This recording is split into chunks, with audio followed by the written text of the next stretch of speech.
Jae Tea and Lo. You never know which way to rap. Classic conversations with Jae Tea and Lo. You never know which way to rap. The record's gonna go. Classic conversations with Jae Tea and Lo. Classic conversations with Jae Tea and Lo. You never know which way to rap. The record's gonna go. Classic conversations with Jae Tea and Lo. You never know which way to rap. Classic conversations with Jae Tea and Lo. You never know which way to rap. The record's gonna go. Classic conversations with Jae Tea and Lo. You never know which way to rap. The record's gonna classic conversations with Jae Tea and Lo. You never know which way to rap. The record's gonna go. Classic conversations with Jae Tea and Lo. You never know which way to rap. The record's gonna go. Classic conversations with Jae Tea and Lo.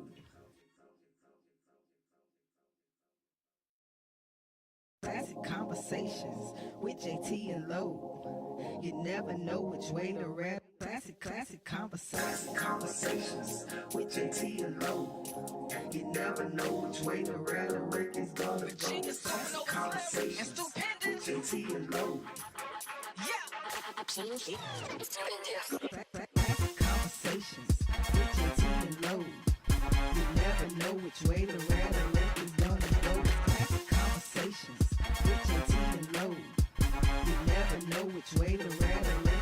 Classic conversations with Jae Tea and Lo. You never know which way to rap. The record's gonna go. Classic conversations with Jae Tea and Lo.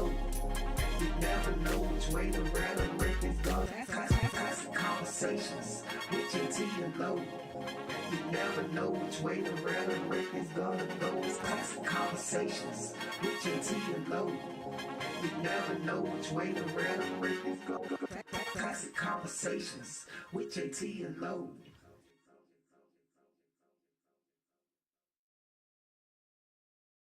Classic conversations with Jae Tea and Lo. You never know which way to rap. Classic conversations with Jae Tea and Lo. You never know which way to rap. The record's gonna go. Classic conversations with Jae Tea and Lo. Classic conversations with Jae Tea and Lo. You never know which way to rap. The record's gonna go. Classic conversations with Jae Tea and Lo. You never know which way to rap. Classic conversations with Jae Tea and Lo. You never know which way to rap. The record's gonna go. Classic conversations with Jae Tea and Lo. You never know which way to rap. The record's gonna classic conversations with Jae Tea and Lo. You never know which way to rap. The record's gonna go. Classic conversations with Jae Tea and Lo. You never know which way to rap. The record's gonna go. Classic conversations with Jae Tea and Lo.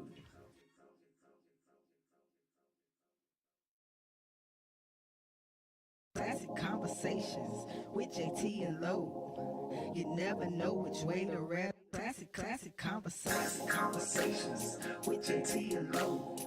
You never know which way to rap. The record's gonna go. Classic conversations with Jae Tea and Lo. Classic conversations with Jae Tea and Lo. You never know which way to rap. The record's gonna go. Classic conversations with Jae Tea and Lo. You never know which way to rap. Classic conversations with Jae Tea and Lo. You never know which way to rap. The record's gonna go. Classic conversations with Jae Tea and Lo. You never know which way to rap. The record's gonna classic conversations with Jae Tea and Lo. You never know which way to rap. The record's gonna go. Classic conversations with Jae Tea and Lo. You never know which way to rap. The record's gonna go. Classic conversations with Jae Tea and Lo.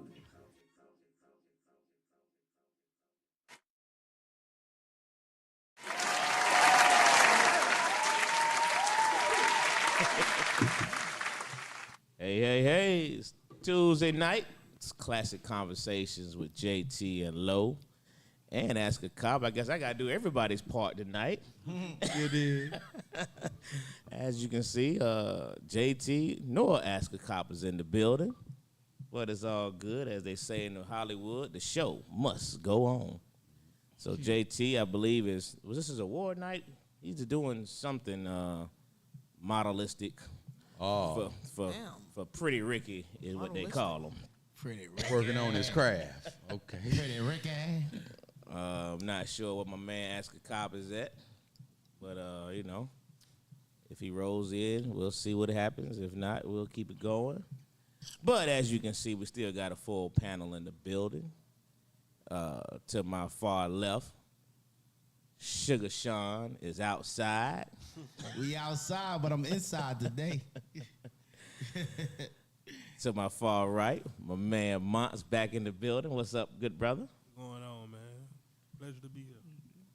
To my right, that guy, Daryl. Damn. Mr. Funny for real. You already know. And to my left, welcome back, Miss Rima. How are you? I am awesome. I just always like people to know if it wasn't for the Bronx. You supposed to came back on that and you didn't, man. You sleep. I threw him off. If it wasn't for the Bronx from Brooklyn, though. Yeah, I know. The Bronx be creating it, Brooklyn be taking it. That's the rest of the episode. Is that right? Yeah, I could have, we together here. He wasn't expecting Webster. Yeah. He wasn't expecting Webster. Gave him a little loud pad, but it was behind the back laws. He didn't really, he wasn't really running down the court. I just straight dropped the assist. I gave him a no-look pass.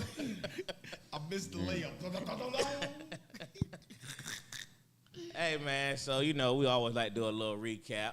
So I'll do it. I'll start off by asking Mr. Daryl first, man. How was your week, brother? It was interesting, to say the least.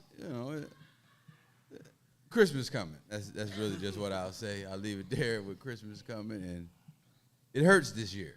You know what I mean? Because inflation and shit. So, but other than that, I'm good. I'm always in a good space. I try to be. That's what's up. Mont, how was your week, bro? My week was cool. I'm more excited about this week coming up. Today was the start of a new journey. I got to play mama and dad in there. Oh, Yeah. got your babies. With a 1-year-old, a 3-year-old, and a 7-year-old, all girls. All girls. Yeah, my woman, they done changed her schedule, so she at night now. Really? So as soon as I get off, I got to play mama and daddy. So. How about that? Hey, it's fun still, though. At 1, 3, yeah, at that age, it's still fun. Cause they doing stuff. I'm like, hey, you don't be doing this when I like. I know, but you can feed them all the peanut butter and jelly sandwich, and you know what I mean. They happy with the peanut butter and jelly sandwich. Yeah, drink some You a juice. straight girl dad, huh? Dang. I got a son, and my Okay. oldest, he's 13, but Okay. I got 4 girls. What? 4 girls? Yeah, 1, 3, 5, and 7. Bro, you can't let them crawl over you, man. Like you keep letting her crawl over you, bro. She doing that shit on purpose. It's about to be a real week for you. You be laying there, she like, hold on, let me grab this. You let her got his ass. And my girl, another girl.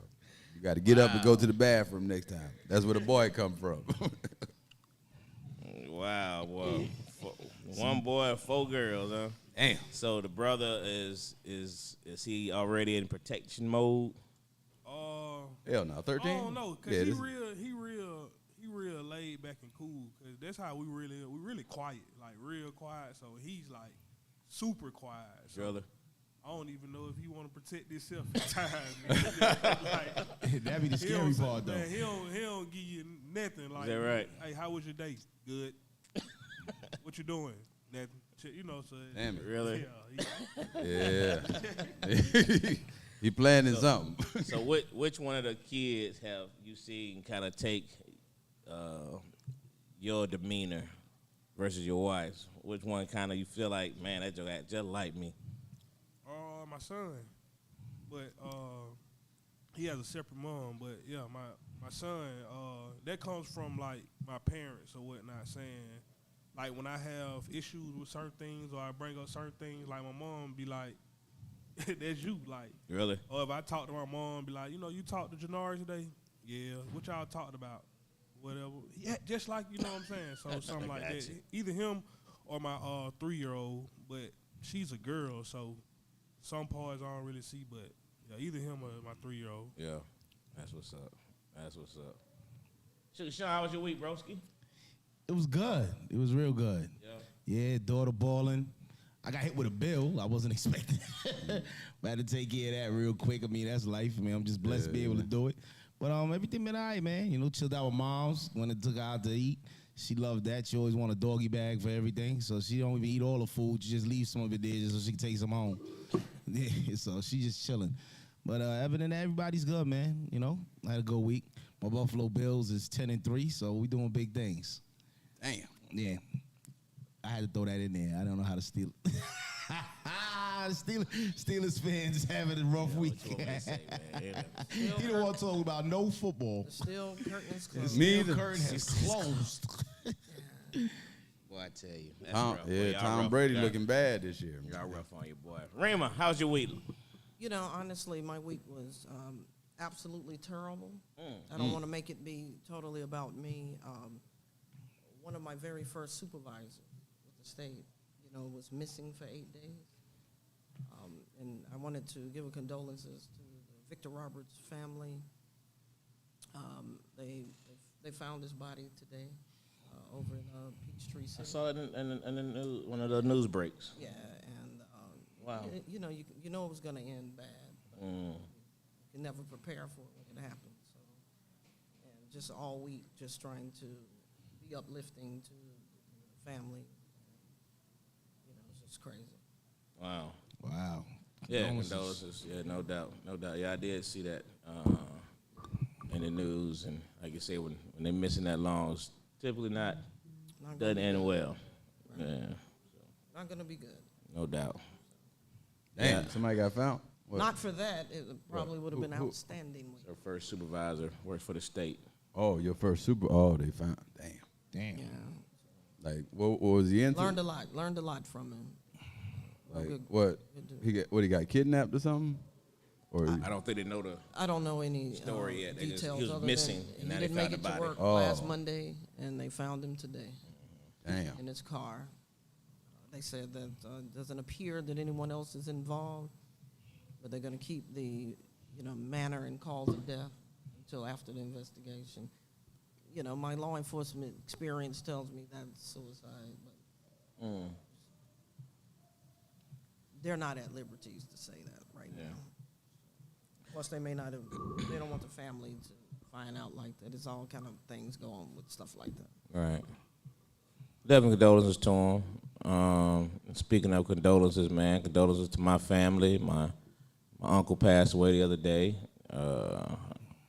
And I won't be here next week because the funeral's on next Tuesday. But my mom's brother, man, and my cousin be hanging around here, his dad. So anyway, but it was, this time it was expected, so at least they was able to go back, hold his hand, and, he was able to leave on his terms. So anyway, You was able to see him?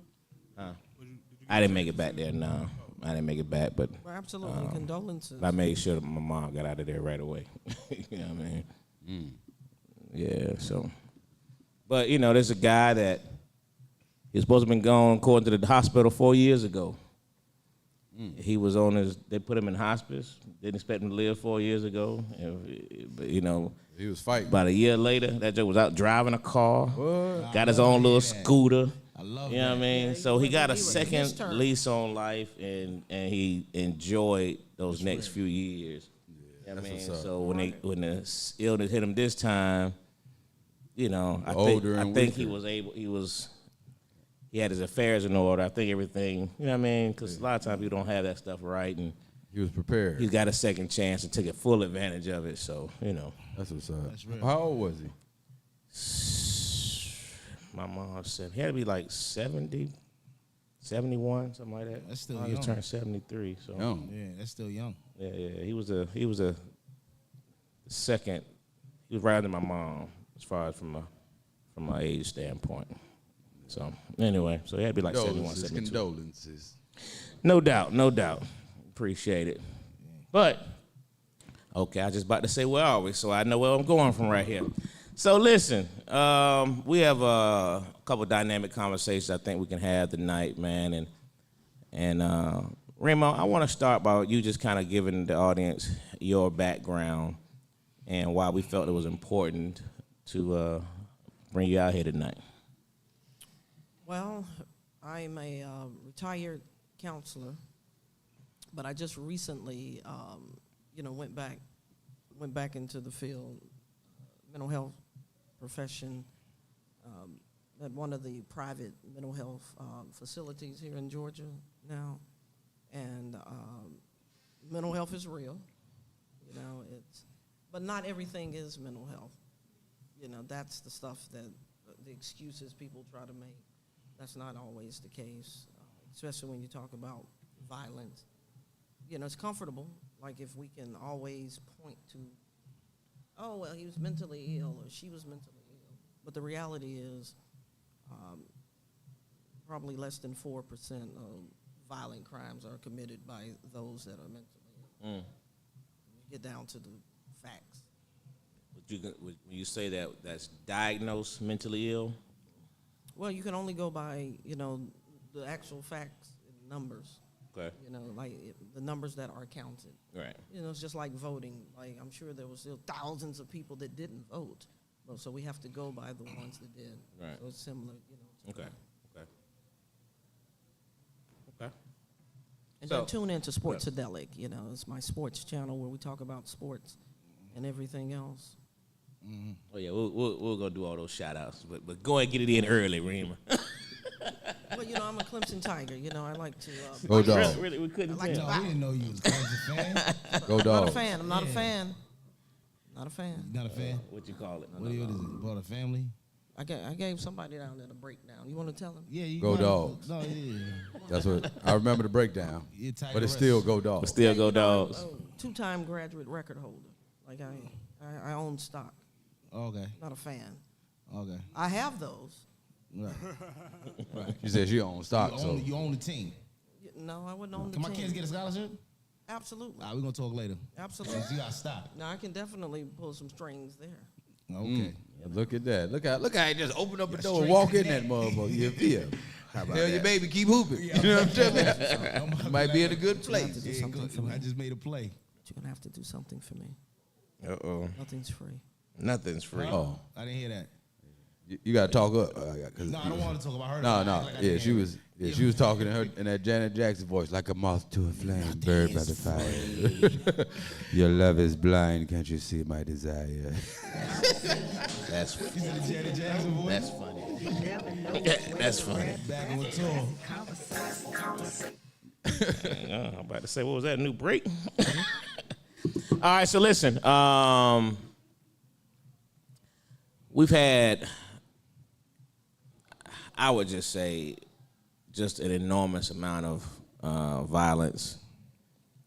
And we can go across states and countries, but just right here in the city that we all reside, this metro Atlanta, it appears to me, and you all correct me if I'm wrong, but it just appears that this violence is rapidly increasing, and the ages are getting younger and younger.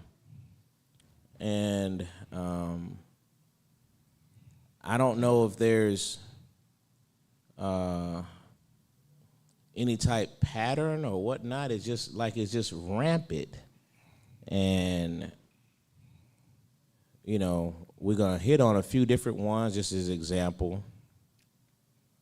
And Rima, if we start with the 10-year-old that, and I don't know if this was considered mental or not, but the 10-year-old that shot his mother in the head over a video game that she didn't refuse to buy him, and still ordered the game after he killed his mother. Yeah, that's No, I mental. seen the story.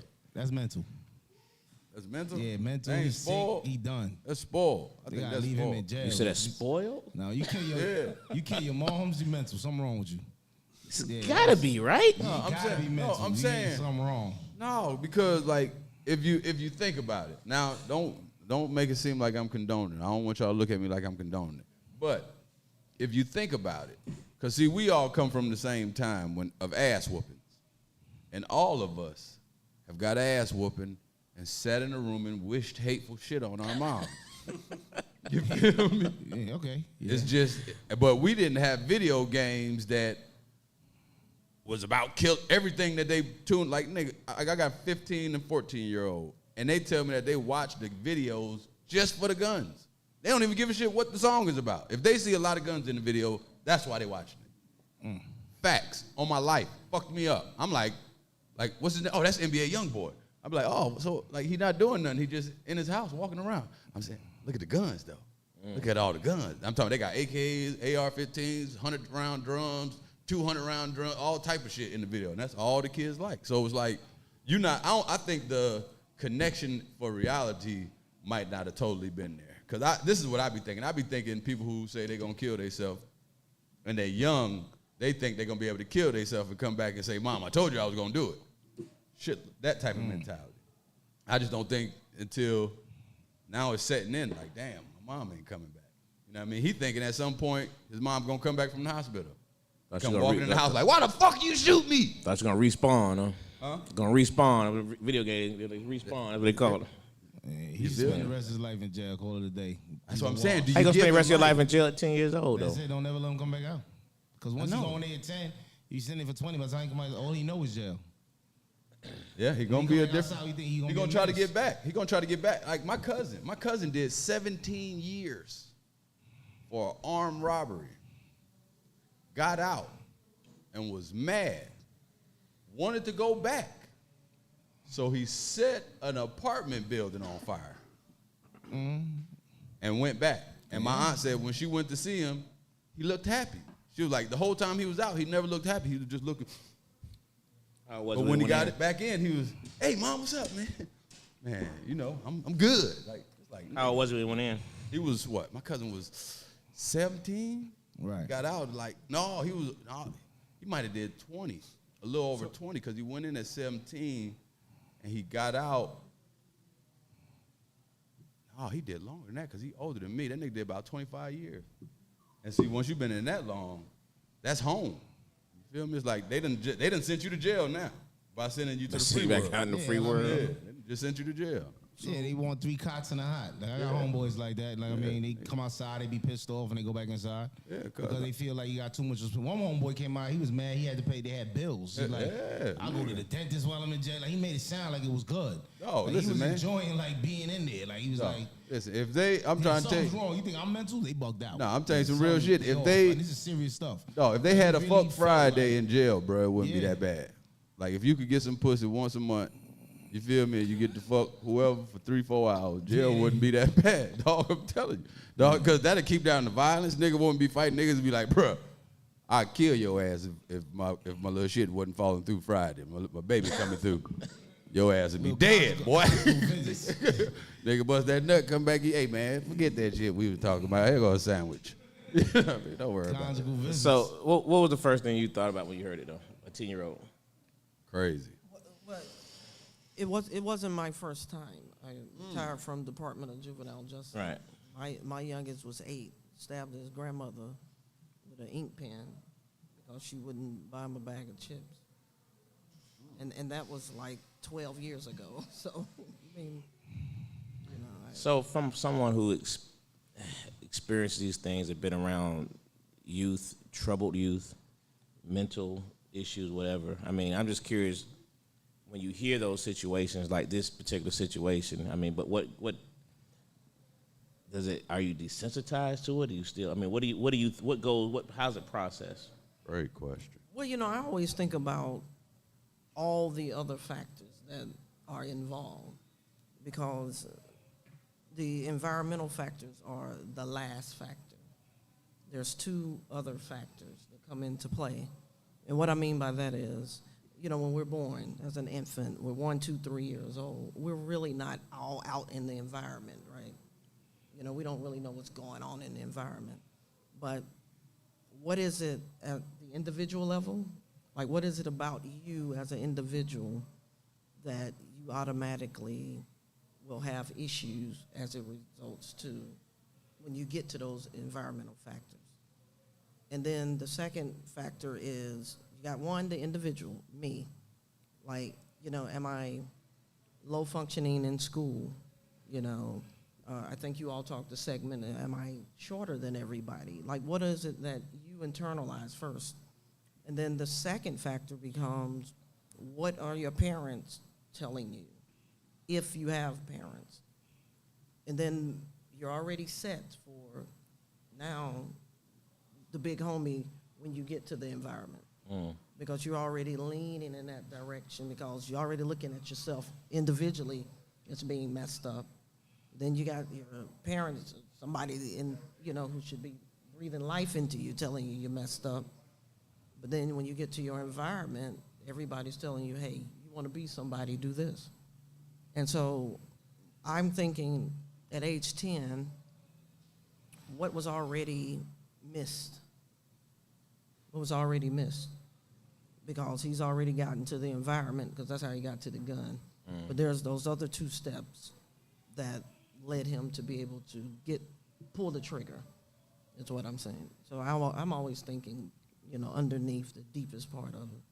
You know, it's sad, it's disheartening, and that's why we see it so rampant. I think now, because like in 2016, from like 2000, worldwide this is, 2000 to 2016, violence was decreasing. It's been increasing now. And I think it's epidemic, like, you know, in terms of the violence from ages, you know, 6 to age 29. You know, so everybody wants to know what is going on and what can we do.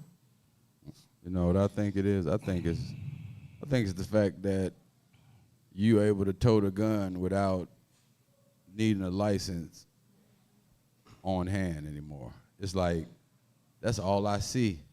Not even bull. Like, I almost don't even like going into gas stations no more. Because there's some little niggas walking there, 21 and under.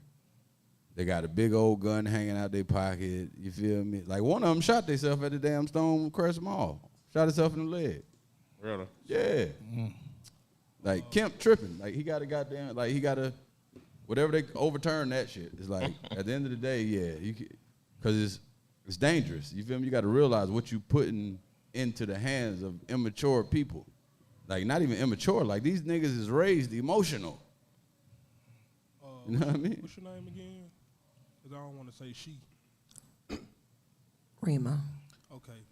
Ms. Rima said something, and I'm not sure if people really was listening, but she really gave some great game. But nowadays, these kids don't have any parenting. Right. I think just last week, they had a little baby concert, and most of the people there was teenagers. I had a little cousin that went, and she's like 13, I think, or 14. So kids mimic what they see and repeat what they hear. Sure. And I'm not that old, but when I was younger, I couldn't play Grand Theft Auto. I had to sneak and do it. But now these kids get it with no problem. Some of them buy the game. These parents not monitoring these kids. They giving them the devices, and they trying to be kids themselves. They trying to be on social media just or trying to work. Kids. Or just But that's what I was telling you. There's those are those factors. Lack of supervision. You know, you have lack of both parents in the house. You need that. Well, see, I don't know, because like in Cobb County, most of the kids that are in gangs are coming from working class, two-parent, homes. They call them cul-de-sac gangsters. You say, what's the percent in Cobb County? Oh, in Cobb County. But then you got to realize in our culture, cul-de-sac gangsters. Going to prison is a badge of honor. It's in our culture, somebody will pull that card on you to talk about how you can't walk the yard. And we all want to be able to say we did it before.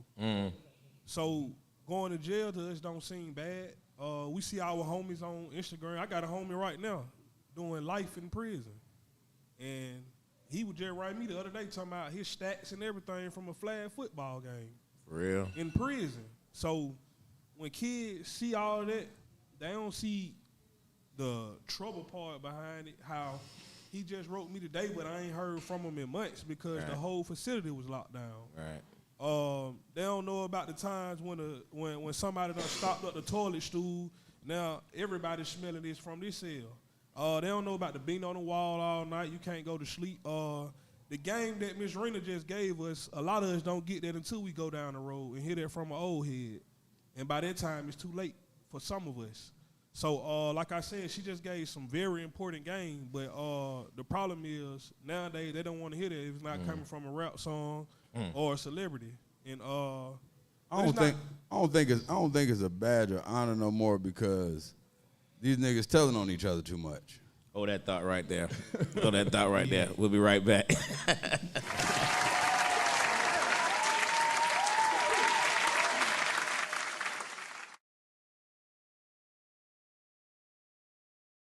Conversations with Jae Tea and Lo. You never know which way to rap. Classic conversations with Jae Tea and Lo. You never know which way to rap. The record's gonna go. Classic conversations with Jae Tea and Lo. Classic conversations with Jae Tea and Lo. You never know which way to rap. The record's gonna go. Classic conversations with Jae Tea and Lo. You never know which way to rap. Classic conversations with Jae Tea and Lo. You never know which way to rap. The record's gonna go. Classic conversations with Jae Tea and Lo. You never know which way to rap. The record's gonna classic conversations with Jae Tea and Lo. You never know which way to rap. The record's gonna go. Classic conversations with Jae Tea and Lo. You never know which way to rap. The record's gonna go. Classic conversations with Jae Tea and Lo.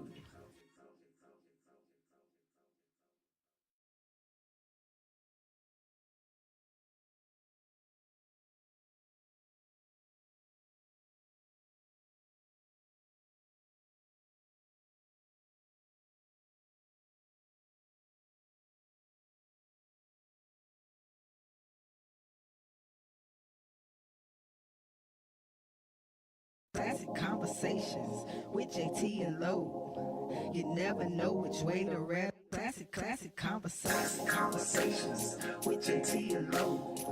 You never know which way to rap. The record's gonna go. Classic conversations with Jae Tea and Lo. Classic conversations with Jae Tea and Lo. You never know which way to rap. The record's gonna go. Classic conversations with Jae Tea and Lo. You never know which way to rap. Classic conversations with Jae Tea and Lo. You never know which way to rap. The record's gonna go. Classic conversations with Jae Tea and Lo. You never know which way to rap. The record's gonna classic conversations with Jae Tea and Lo. You never know which way to rap. The record's gonna go. Classic conversations with Jae Tea and Lo. You never know which way to rap. The record's gonna go. Classic conversations with Jae Tea and Lo.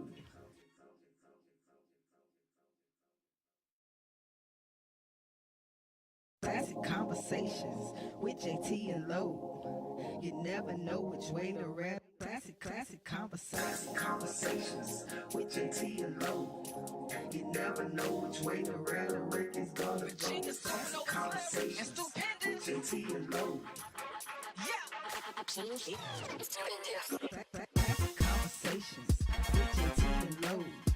You never know which way to rap. The record's gonna go. Classic conversations with Jae Tea and Lo. You never know which way to rap. Classic conversations with Jae Tea and Lo. You never know which way to rap. The record's gonna go. Classic conversations with Jae Tea and Lo. You never know which way to rap. The record's gonna classic conversations. Conversations with Jae Tea and Lo. You never know which way the rhetoric is gonna go. It's Classic Conversations with Jae Tea and Lo. You never know which way the rhetoric is gonna go. Classic Conversations with Jae Tea and Lo.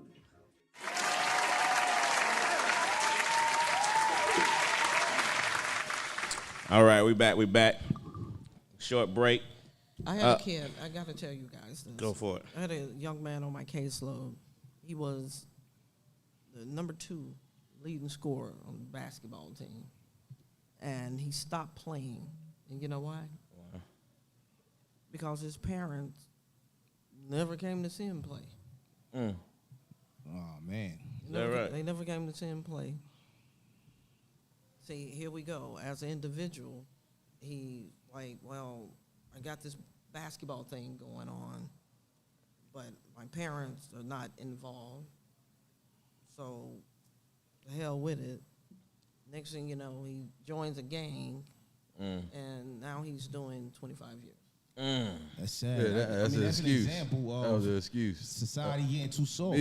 See me, no, too soft see that, in society, and because emotional. you're thinking like that, it's like, soft. no, when as a boy growing up, once you find out that you like something, you don't really need a push. It's like most of the people in the NBA, if you go and ask them, they'll say that, nah, I used to grab the ball and go hoop. I used to grab the ball and go hoop. And my mom didn't come to them games, so it wasn't even about her. Now, if I did look out there and see her, I got hype. But that was never the motivation. You feel me? Like, that's just excuse me. I'm gonna quit and run the streets because my mom and dad didn't come watch. Now, fuck out of here. Well, like I mean, hold on. I tell my son the same. Like I'm not saying something that just for me. I'm saying I tell my son the same thing. I told him, listen, if I see you going and doing it on your own for a significant amount of time, I believe you. Because nobody ever pushed me to do comedy. Nobody said, hey man, you should be a comedian. I'm gonna take you to go do shows. I found a way to the comedy club for 20 years at this point. I found a way. Nobody ever said, hey, I'm about to come scoop you up. Hey, are you doing a show tonight? I wanted to do comedy, so I did comedy. With no help. My mom probably been to one show. My mom to see me on TV and all of that, but she only been to one show. We come from a different generation, though. So, like, the country, the generation that we live in the black America we're in right now, first of all, it was a difference, right? When you was playing sports, you going outside. We went outside. You know what I'm saying? We was outside playing with our homies, playing sports. You playing football, and then you make the team. You was excited for that. And plus, half the time, your mother was at work anyway. Facts. So it wasn't like, mommy came, like, yo, my moms would be at the games. They calling out my name for doing something. She didn't even see what happened because she over there selling hot dogs. You know what I'm saying? To try to help out with a concession stand. Right. But it was dope that she was there, but it's a different era. So I feel like the era we in now is an ultra-sensitive environment. Right. And everybody's emotional, and we getting soft. Yeah. So, like, even with my kids, when I talk to them, I use these words like, yo, you soft. And they be like, my wife be like, oh, you can't say that. I said, why not? I said, because it's soft. you gotta toughen up. Because you got to have tough skin because the world ain't going to treat you nice. Especially as a black man. That's what I tell my son. I be like, listen, you about to be a black man in America. Mm-hmm. I'm not giving you shit. I'm not even going to start you on the journey of thinking that you about to get handouts because once you turn 18, this shit is uphill. Full incline till you 30. 100%. Full incline. With the mental health thing, right? I'm on the other side. I'm on the other side. And what I mean by that is it's a journey and a challenge to get a young black man to actually open up and tell you what's really going on in here. So at that point, I'm not in position to say, you're soft. I'm not in position to say it's an excuse. It's real because perception is reality. And I tell parents this, I will never tell you what you should and should not tell your parents, what you should and should not tell your kids. But if they cannot talk to you, that means they're going to listen to somebody else. Oh, and then you're going to I agree with that. And then you're going to end up here on my caseload, superior court charges. Now, Yeah, but Now see, what? So but that's yeah, but what but I'm saying when no. I say the soft thing, right? And no, I'm that's talking you like get that. That's what you're supposed to Right. get from I your get- mama. Right, you got got to two get that from parents. your mama. Your Right. daddy got to give you something else. Right, you got two parents, right? I believe there's a yin and a yang to everything, right? There's certain things that my daughters and my son, they gonna go to their mother with, but they know when they come to me, I'm gonna listen to you. But I'm not gonna sit there, I might, have some type of empathy towards your situation, but if you know what's gonna come out of my mouth. Right. Half the time before I even start going, they'll be like, I know what you're about to say. Right. So Daddy. hold on. To both of y'all. So how does he feel comfortable talking to you if the end result is going to be being called soft? No, Nah, you don't call I them ain't- soft. I ain't call No, soft. no. See me. That's what I just heard. No, You just but you just if he said do you already know what's going to be said. You already know what's going to be He said. know he do something, Steve. He do something, right? And he know it's soft, right? And he know What do you he mean does he know it's soft? They gonna talk to me. I'm listening and be like, nah, you right. You know what, Daddy? I was being a little too emotional or whatever. I'm like, nah, you gotta think. I teach my kids to think. So See, I feel like as a man, how men approach, unless unless you not as direct. See me, I want to solve the problem. I don't like all the like. What's the problem? How can we solve the problem? Like you telling me about the shit that I know that don't matter when it's something. Does that you it wanna matter to who? Huh? I'm saying when it matters to when it matters to the child. When it's something that matters to them, like if you go to your child nowadays that's about 11, 12 years old and say, hey, I ain't gonna never stop you from playing the game. You play that bitch as much as you want. You gonna see your child damn near not eat to get up and go play the video game because that's what they want to do. They don't need you to wake them up and be like, hey, go play the video game. Remember I told you good. You can do that bitch as much as you want to. You know what I mean? You ain't gonna have to never do that. They ain't even gonna sleep. You gonna wake up, they gonna be just falling asleep from the video game. So I'm saying that when there's something that they want to do, they do it. And if you don't want it, I'm not gonna make excuses for mine. I'm just telling you, it's just not true. I'm just saying I'm not gonna make excuses for mine. What's not true? I mean, it's just not true. What? Like what? Meaning, if a young man quits the basketball team because he wants validation by his parents, it's true, and you can And that's say- not and necessarily you can- soft. And you can't you That can't means he ain't you wanted can't that much. That's what I say. That's my stance. Hold on. I say so Well, bad. You about to say something? You about to say something, Mike? Go ahead. Oh no, I was just finna ask them a question. Cause they said, what's a black man in America? A black man in America, you gonna have to. target. No, ain't no target. You gonna have to exist in this world where the only way that you'll get anything you want is if you establish yourself. And establishing yourself is a process. And in that process, you can't have desires because you're not gonna get any of them. You're not gonna get bitches. You're not gonna get invited to cool parties and all of that goofy shit. You're not gonna get none of that until you establish yourself. get bitches. And that's an uphill battle because you're going to have to go to college. You're going to have to work a job because they're not going to talk to you till you get to a certain point in money nowadays. Not how it's always been. A lot of people rock with people kids off of who their parents are too, though. I know, but I'm talking about the process of getting the things that you desire as a man out of life. So why you just can't teach them to be a man? That's why. That's what I'm doing. Yeah, I'm saying because at the end of the day, yeah, you're gonna have to be a man. You're gonna have a dick and balls, but you're also going to be judged by that skin first. So I need you to have a specific mentality approaching this world. I need you to understand. Like I got a six. Hold on. We get judged off our skin. You don't think that? I thought Listen. we get judged off our mentality. Listen, bro. Listen. If you go and stand somewhere unsavory, think as a great father. As a great father, if you go and stand somewhere the wrong place, bro, they're not going to assume that you're a great father. They're going to assume that you're a part of this bullshit. So you already have, and you're a violent part of this environment that you're in. They're not going to say, oh, shit, I bet you the one with the stripes on is a good dad. So let's go. What And if I'm standing over there with my kids? listen, why are you standing over there with your 'Cause I'm a kids? good dad, but You're I'm not a still good over dad there. standing in the But- dog. hold If you're on, let me hold on, finish. no, because you can't be a good dad standing in a negative environment with your kids. Why I can't Not if you living in that What? environment. Why I can't? If you Listen, living in that environment, li- and you li- got are y'all serious? Are y'all serious? So you mean to tell me that you hold on. So you mean to tell me you would stand outside? Now, when I say negative environment, I mean there's drugs. I mean things happen in this environment. People get killed. Right. So that makes Do you hold on? Listen.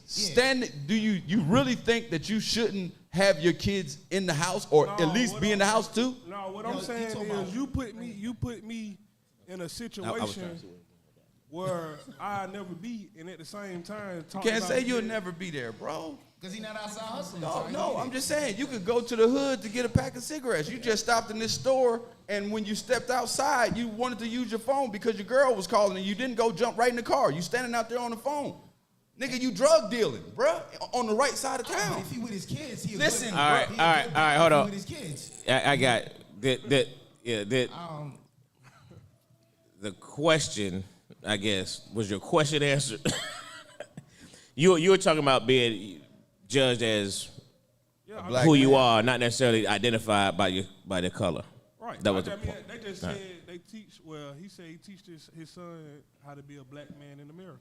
So I was just asking, what's a black man in America? Gotcha. That's all. Right. Oh, Gotcha. okay. All right, yeah. Did I answer it or not? A black man in America is a You- man that got to work. They got to work. We got to work harder. We got to work harder than everybody else. That's interesting. You don't But- think we got to work harder? Well, than no. everybody else? No. That's interesting what you said. His response was interesting as well. I think that's a whole other conversation we can have. I think you just opened up another Classic Conversations. 'Cause that's interesting what you said. Write it down. Yeah, I remember that one. See? No, we just talking about you forget. Yeah, certain things I remember, but I think that's interesting because if you That's- feel that's that a way, dope- that's how yeah. it feels. That's I'm a interested. great- I want to explore that. Yeah, that's a great concept. I can dig it. It is absolutely. Yeah. What's So- a black man? I can dig that. So let's talk about the violence, right? And is there any type of solutions to the current violence? I mean, we have, and you personally knew the kid, the 12-year-old kid who got killed, who wasn't even the target. The target was the 15-year-old who died, I guess, a day or two after that. 12-year-old was caught in the crossfire. But to see those kids, and this is what disturbed me, man, to see those kids going to the martyr, shaking hands and smiling, giving each other dap, getting on a train, when you know you just, first of all, you shot your homeboy. He was supposed to be with y'all. They didn't seem like there was no remorse. Nobody seemed sad, I mean, and then you kill another kid, then the ages are all 15 and 16 years old. And all this will be quote unquote gang related. And I'm just wondering, man, where are we? Where are we with this? Can I ask a question? Go ahead. I posed a question on my Facebook a couple weeks back, and I wanted to know when do the neighborhoods give the boys back? Give the little boys back? When the neighborhoods do what? Give the little boys back, like or the boys, like they, What you mean give them back? like you said, we glorify gangs. We, you know what I'm saying, everybody gang and all this other stuff to this generation. You know what I'm saying?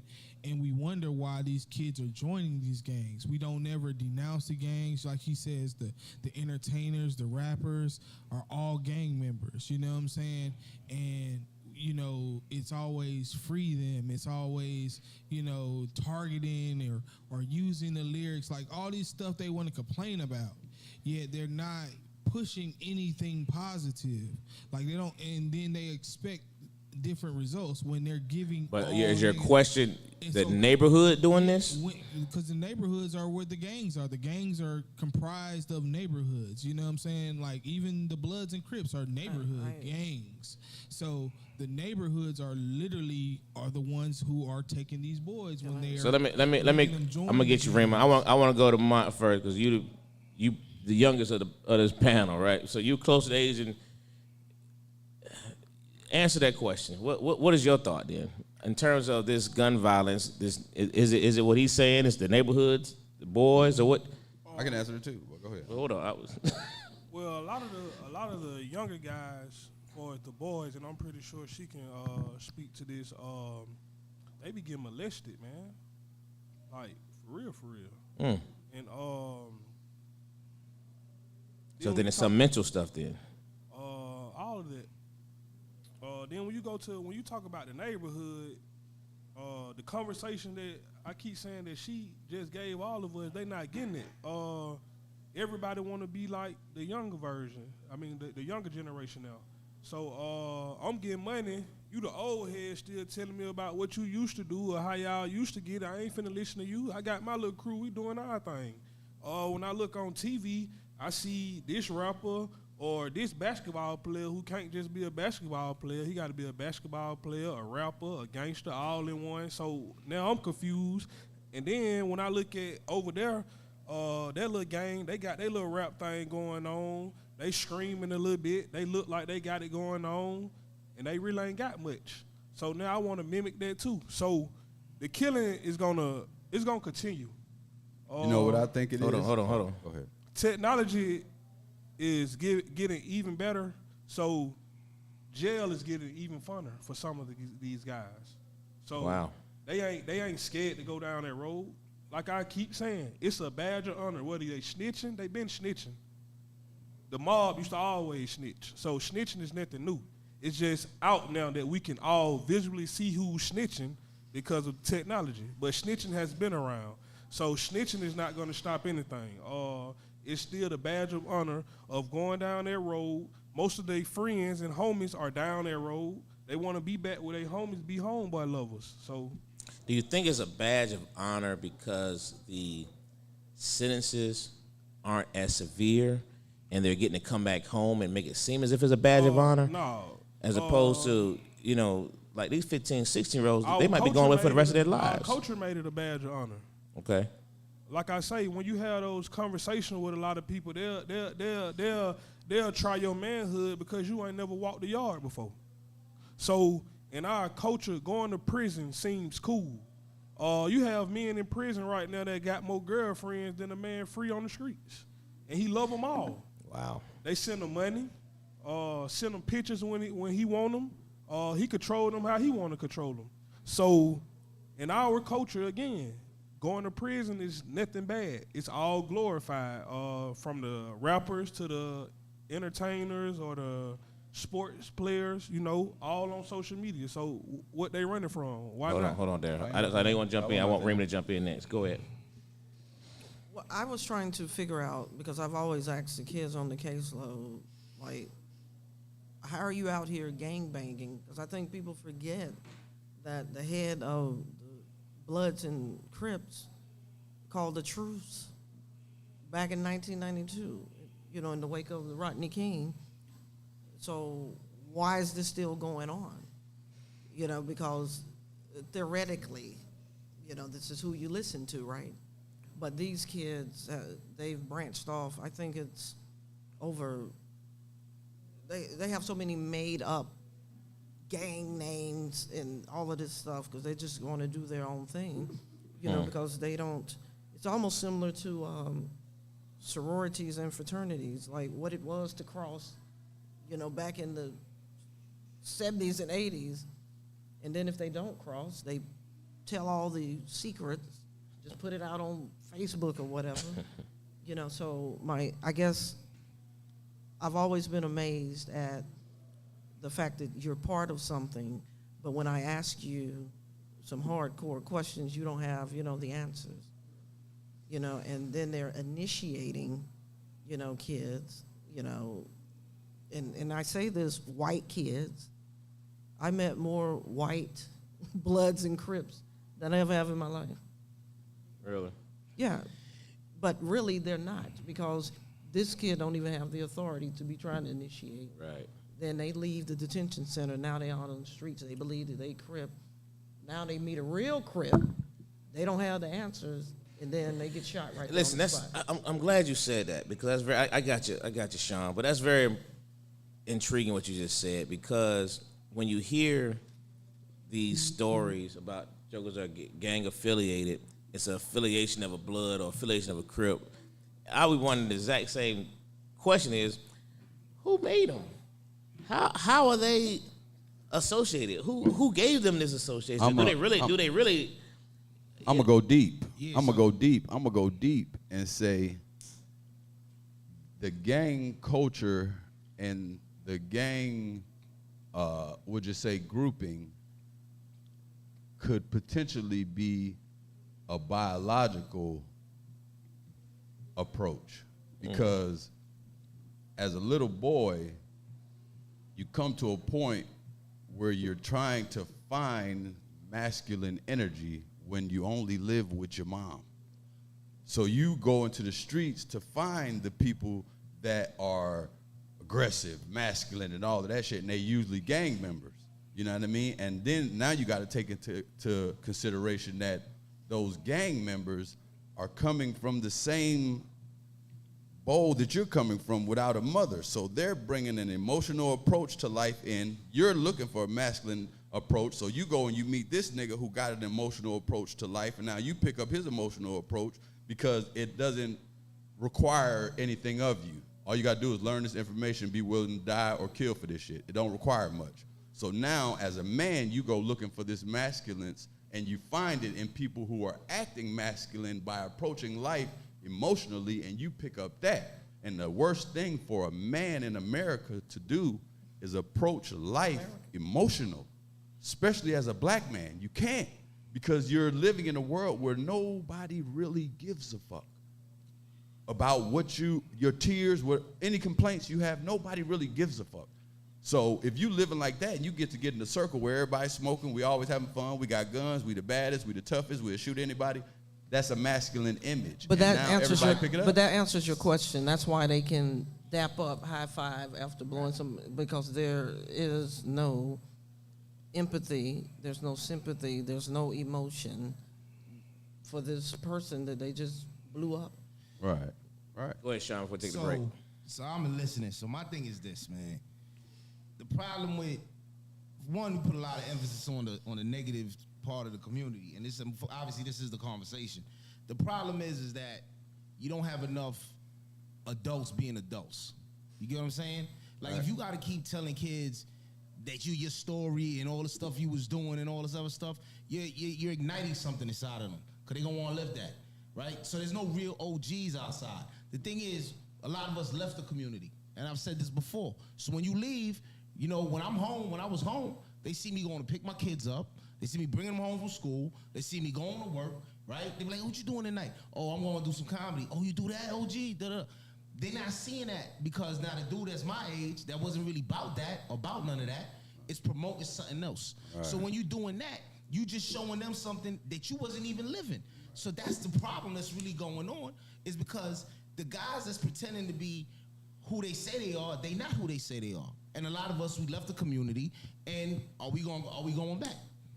Right? Because they're not seeing that example. They're not seeing what you're doing. Like I said, you go to the barbershops at home, and they sit down, they listen, they want to hear that. They don't want to hear OG was doing this, doing that, because Shorty's like, I'm already doing that. I don't want to hear you used to get money. They don't make no sense. You get what I'm saying? They don't want to hear all that, because they doing that already. What they want to see is, yo, how you dealing with being married, how you dealing with a kid, how you being a father. Kid, even though you think they not looking at that, them kids respect that. Because if I could tell you how many times they come in and go to the barbershop, be like, yo, I'm having a kid. I know you got kids. How I deal with that? I'm 18. I'm like, you're going to have to be a man now. You're going to have to take care of your kids. You're going to have to go to work and do what you got to do. But the story, they not getting that no more. So let me ask you. So when I said neighborhoods, we all agree that all these gangs are made up, right? You know, because like you said, they denounced Bloods and Crips in '92. So it's like I said, the fact that it's still continuing to grow, because it's growing. It's little neighborhoods, little pockets that these Zones, people are zones. that they're joining. My question is, why do we allow it to be glorified? Like, because that's what I'm saying. Like, why can't we just be off of this? Like, that's why I said I don't think that you being a Blood or a Crip is cool. I don't think it's cool. And the fact that we allow it to be cool, perpetuates the ability to keep it going. Like, we want the solution, because I'm solution based. The solution should be we shouldn't allow people to still talk about being Bloods and Crips. Well, hold on, because I know we got to go to a break. Dwayne, open up Gino Dollar's thing and read it out for me. I can't see it on my read it phone. from here. Yeah, go ahead, read his comment before we go to the break. I'm glad you asked that, Harvey, because I want you to call in, because I saw your name. I said, boy, I know Harvey could chime in on this. 445001605. 404. Dwayne's going to post it for you. But read Gino's statement for me, Dwayne. Okay, it says, we need something for these kids to do outside of school other than just sports without breaking the parents' pockets. Like we used to go to the rec in my neighborhood after school or practice for free as long as we lived in the neighborhood, or we went with somebody from the neighborhood. So yeah, I agree. I think that they're taking the programs out to school. All right, hold on. I wanted you to read that for the break. We're going to go to the break, then I'm going to come back to you, and I got you, Rima. We'll be right back. Give us 2 minutes.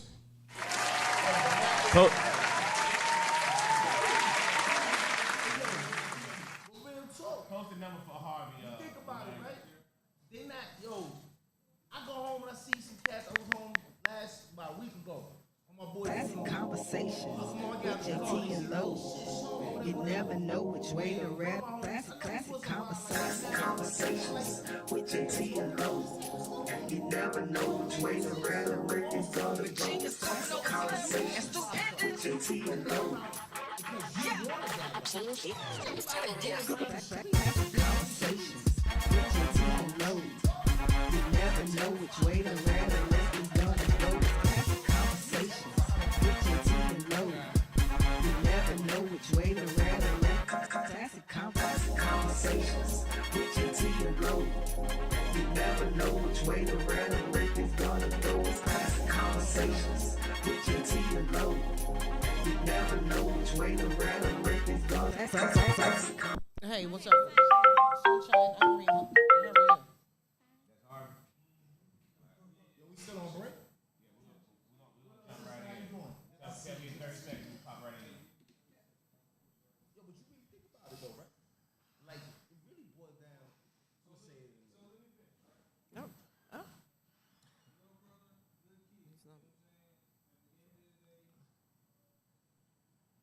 Never know which way to rap. Where it's gonna go. Classic Konversations with Jae Tea and Lo. You never know which way to rap. Where it's gonna go. Classic Konversations with Jae Tea and Lo. Classic Konversations with Jae Tea and Lo. You never know which way to rap. Classic Konversations with Jae Tea and Lo. You never know which way to rap. Where it's gonna go. Classic Konversations with Jae Tea and Lo.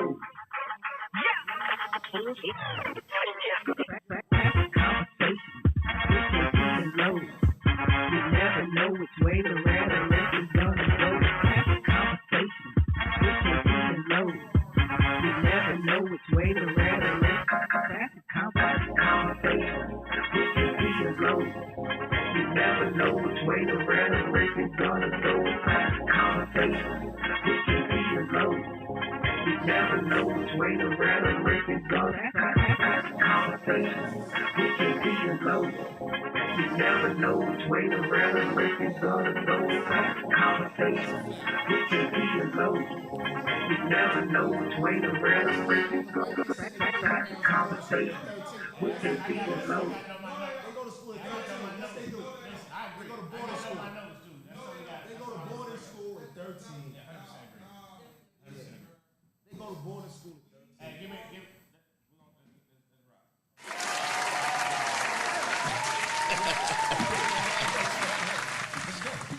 All right. We back, man. We still got the Harvey still on the line? Yes, sir. What's good, brother? East, some blessings. Man, what's going on, family? Hey, man, I don't know how much the conversation you heard, man, but when I saw your name pop up, I said, boy, I sure hope Harvey called in, man. And you said, what's the name? I said, boy, he read my mind. Because we basically, man, we talk about these kids, this violence, different points been coming out, man, and like Rima has worked with these kids for many, many years, and you see these kids coming in and out of the system. Now, Mont mentioned earlier, about that badge of honor. Talk to us about that, man. I mean, what do you see? First of all, I want to address the badge of honor thing. Yeah, I didn't hear the statement, but they do wear it as a badge of honor of being in the game. I interview kids every day, and we have classes 3, sometimes 4 times a day, depends on how much energy I have.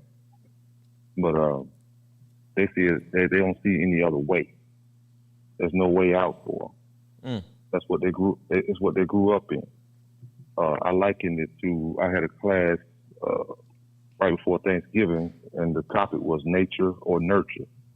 Were you born into it, or is it already in you? And that question, I gave them 30 minutes. I left and came back. I said, "Do you think that you're a product of your environment, or you were born this way?" I came back 30 minutes later. Do you know only one had an answer out of 19? They don't know. You don't know. It's something you never thought about and don't care. Wow. A lot of them never thought about anything outside of the neighborhood. This is all it is. I gave them stuff to do a vision board. And know what was on the vision board? Cars, clothes, and hoes. Damn it. No traveling, no family. You know what I'm saying? No investment, no houses. Just that. So That's the dangerous. violence part, that's dangerous. And I called it the microwave society. Right. They want it right. They want it right now. Right now. Right now. They want it right now. They don't want that dinner grandmama made on Saturday night for Sunday. That slow roasted roast. They want to pop it in the microwave and get it right now. They I don't might see call what- us. what We hard- might be the crock pot generation. We want that thing. It was the crock. Yeah, I like that. So, Mont, So, I mean, Harvey, you started off saying something I thought was just scary, sad, profound. You said these kids already see that there's no way out. That's what they think. Wow. And what's the Yeah. age? And what's the age ranges? I have 17 to 24. Damn.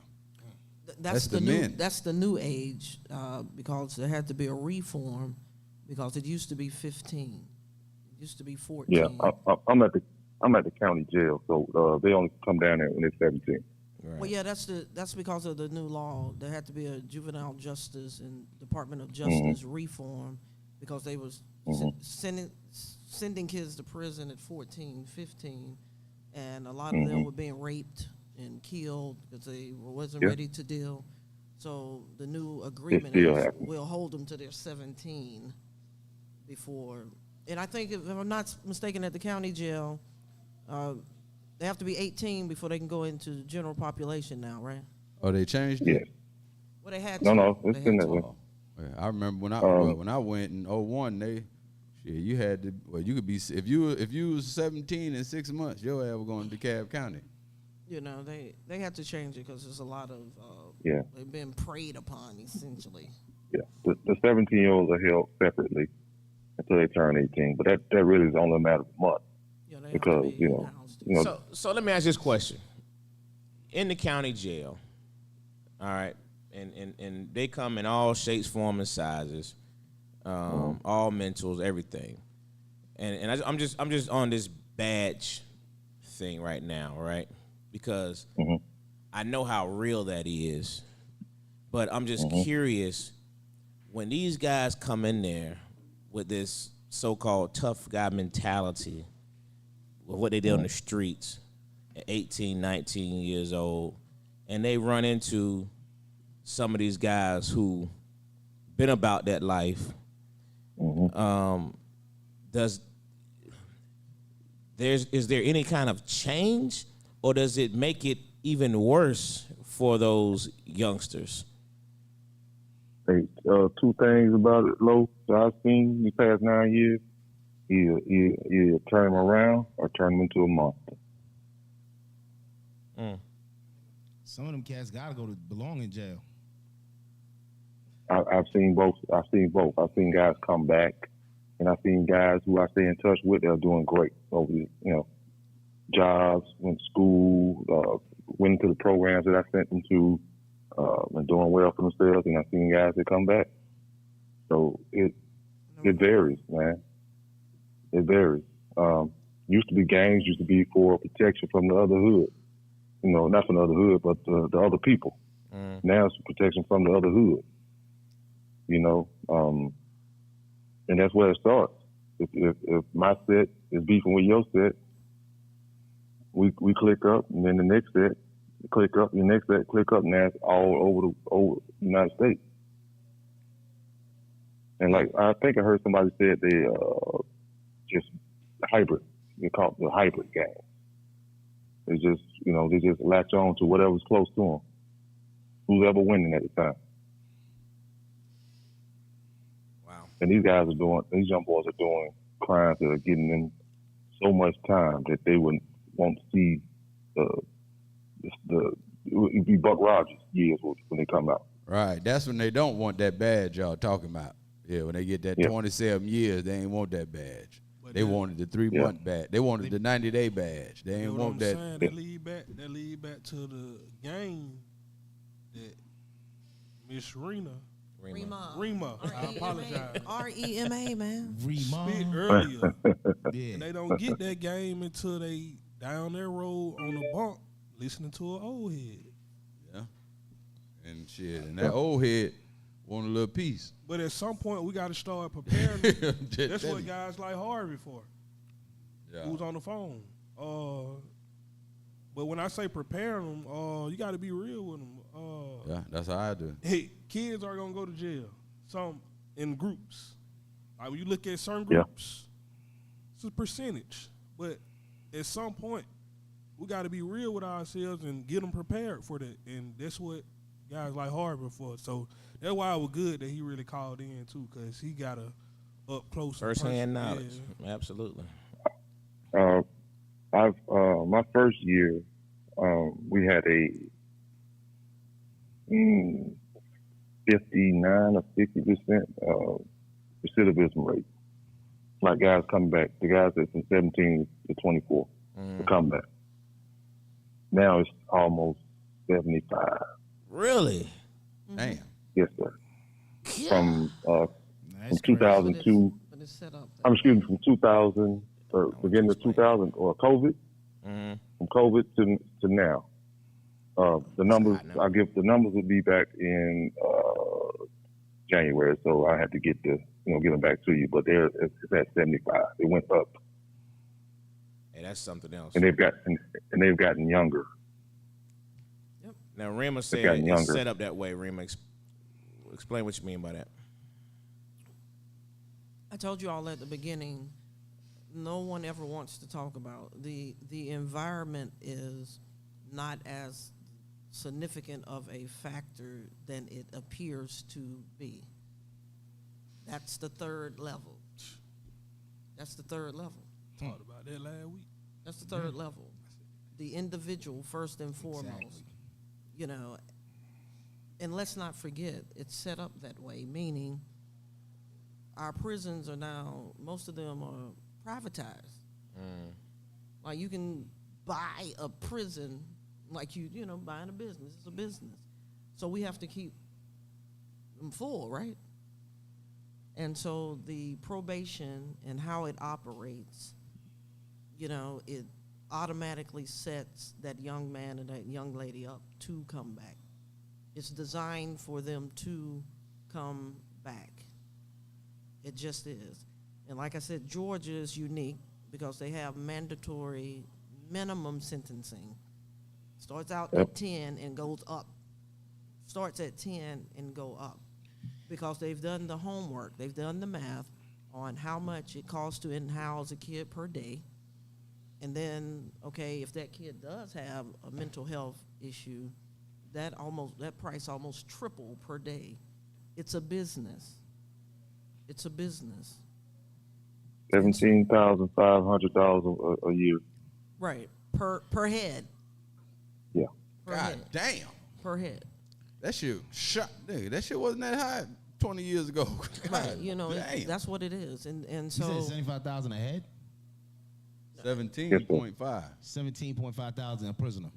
about 17,000. 18,000 per head. 18,000 That's per crazy. inmate. But that's shit. That's if you don't have any Mental health issues. mental health or physically debilitating things. So what That if you got triples. that? It tripled. It triples. Yeah. That's why they. That's So why do I want you out? Yeah, because it's some people. It's some people in. If you ain't never been to jail, it's some people in there that it's clear that this person should not be sitting at this table with us eating. You feel me? Like real spill. You be in there. You just try not to look at him because, you know what I mean. You done seen people look at him and he just throw the whole tray at him. You know what I mean. And then he crazy a little bit, so he's strong as a motherfucker. You don't want no smoke with him. But facts. They gotta start lowering some of the levels of these crimes, though. Like, I mean, They it's they nonsense. dropped Some of all the- that shit in half the Chicago. time, like half the time, these kids again, jail is not rehabilitating nobody. Nah. It's not. It used to be the rehabilitation.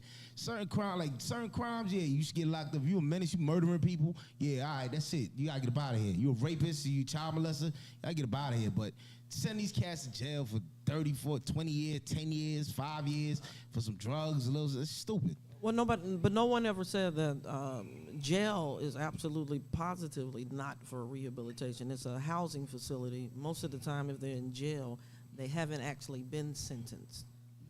You know, the rehabilitation piece comes after sentencing. That's why they always write it in there to get Right. your Damn, you Get know you what? rehabilitated. I ain't even think about that. Yeah, because Rikers Island, No, because Rikers Island's illegal. No, because like when you get to jail, when you get to jail, you don't. They sit in Rikers Island sometimes for 4 years. No, I'm talking about. No, listen. When you get to jail, you don't get nothing. No, you don't get nothing when you in jail. It's when you not get designed. to prison, It's when you not get to designed. prison, Right. the last about 8 months of prison, they giving you all type of classes, truck driving, all type Stuff of shit. when you Like you come can outside. pick different things that you want to do for about the Right. last 8 months. So Right. that makes sense that they start the rehabilitation process after they done But convicted some of them you. don't even want to do it. I had a homeboy. He was in and out all told Damn, I ain't about even think 15 years. I was telling him you get your OSHA license because my boy had a program at home for when you come out. You get your OSHA license. He said, how long you got to stay there? You got to go to class for 2 weeks. He like, nah, I can't sit in no class for 2 weeks. I like, yeah, you just spent 7 years. 2 weeks, you come out. But his mind is so gone. They still got his spot. Well, I don't He's know. gone. I don't know if it's that. We'll go back to the individual. Now, let's say I have a behavior disorder of some sort, and then let's add to that I've started experimenting with drugs, and then let's add, that I'm in and out of school. Like I'm not going to school on a regular basis. Okay, I got 3 things working against me that affect ultimately my self-esteem because I know that I'm fucked up, right? Then you add 3 more factors: no parental supervision, no uncle, no nothing, right?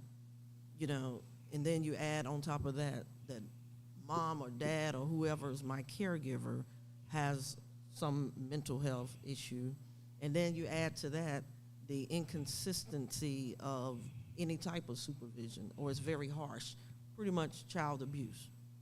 Okay, here we go again. By the time I get to an environment, I'm ready for somebody to just put their arms around me and make me think or believe that they give a damn.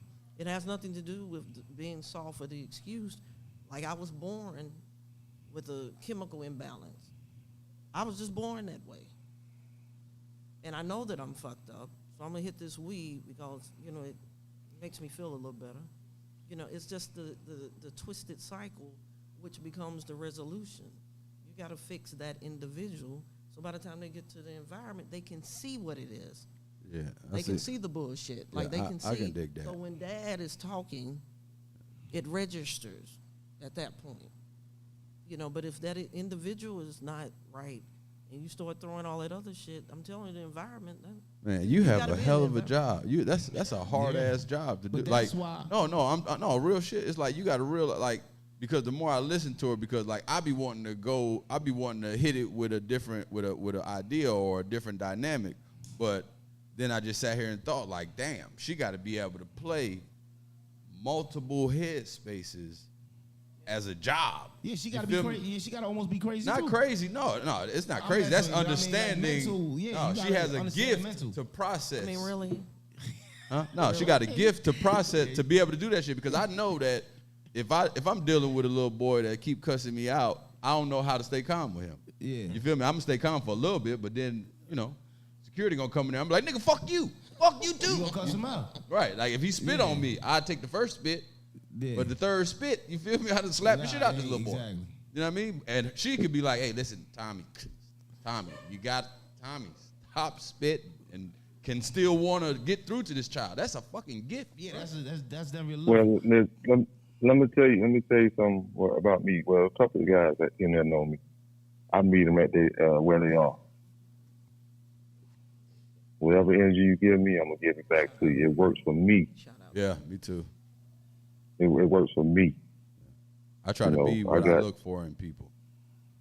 Yeah. I'm 50, but I can talk to them, at their level, and they respect it. It takes a minute. How do you stay calm but, in that moment as a man? That's just my question. Because as a woman, I can see because she has a nurturing spirit. But Oh my God. no, for real, you do. What? I mean, That's what, by hello? nature. Hello. No, I'm talking about as a man. You'll change the whole conversation real quick. It all goes into that whole like Yeah. No, energy though.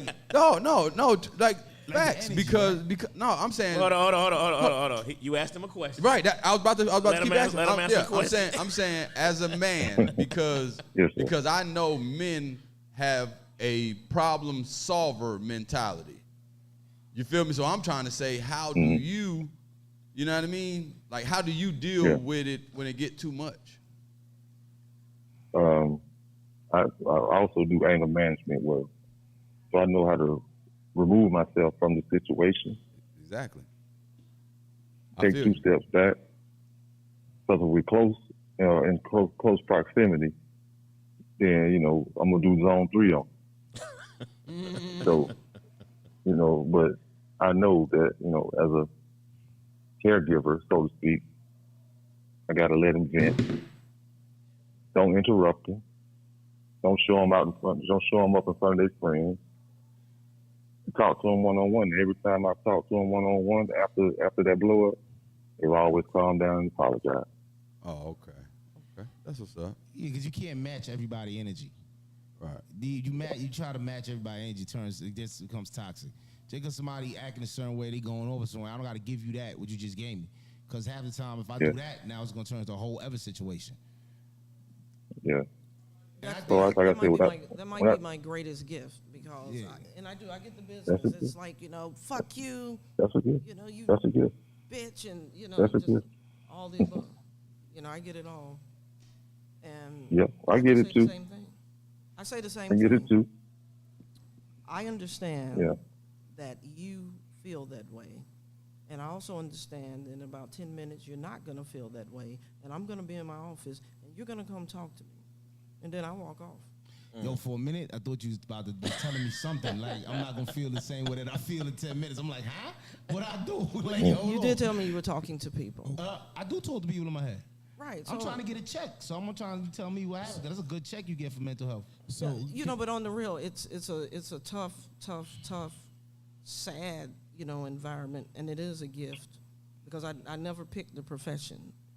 The profession. Yeah, I would imagine a professional like that got to you pick gotta you. have a gift. You gotta have Because something. even playing basketball, I was always the calm person, on the team. My daughter play ball. By the time the ball get to me, it's 2 seconds on the clock, but I'm not feeling 2 seconds. I'm just going into, that routine, that muscle memory. I've saved 2 lives performing CPR. It's like somebody has to have the cool head in the room, right? Somebody has to. But again, I'm not going to tell men how they should talk to their sons. I would just say, I don't think that they're listening. because it's too harsh. It's too harsh because at the end of the day, since age 2, they haven't been able to express any emotions. Everybody's like, man up. And when I do have fathers in my office and their kid is facing, I'm talking about some serious charges, and the first thing out of his mouth is, you're just going to have to man up.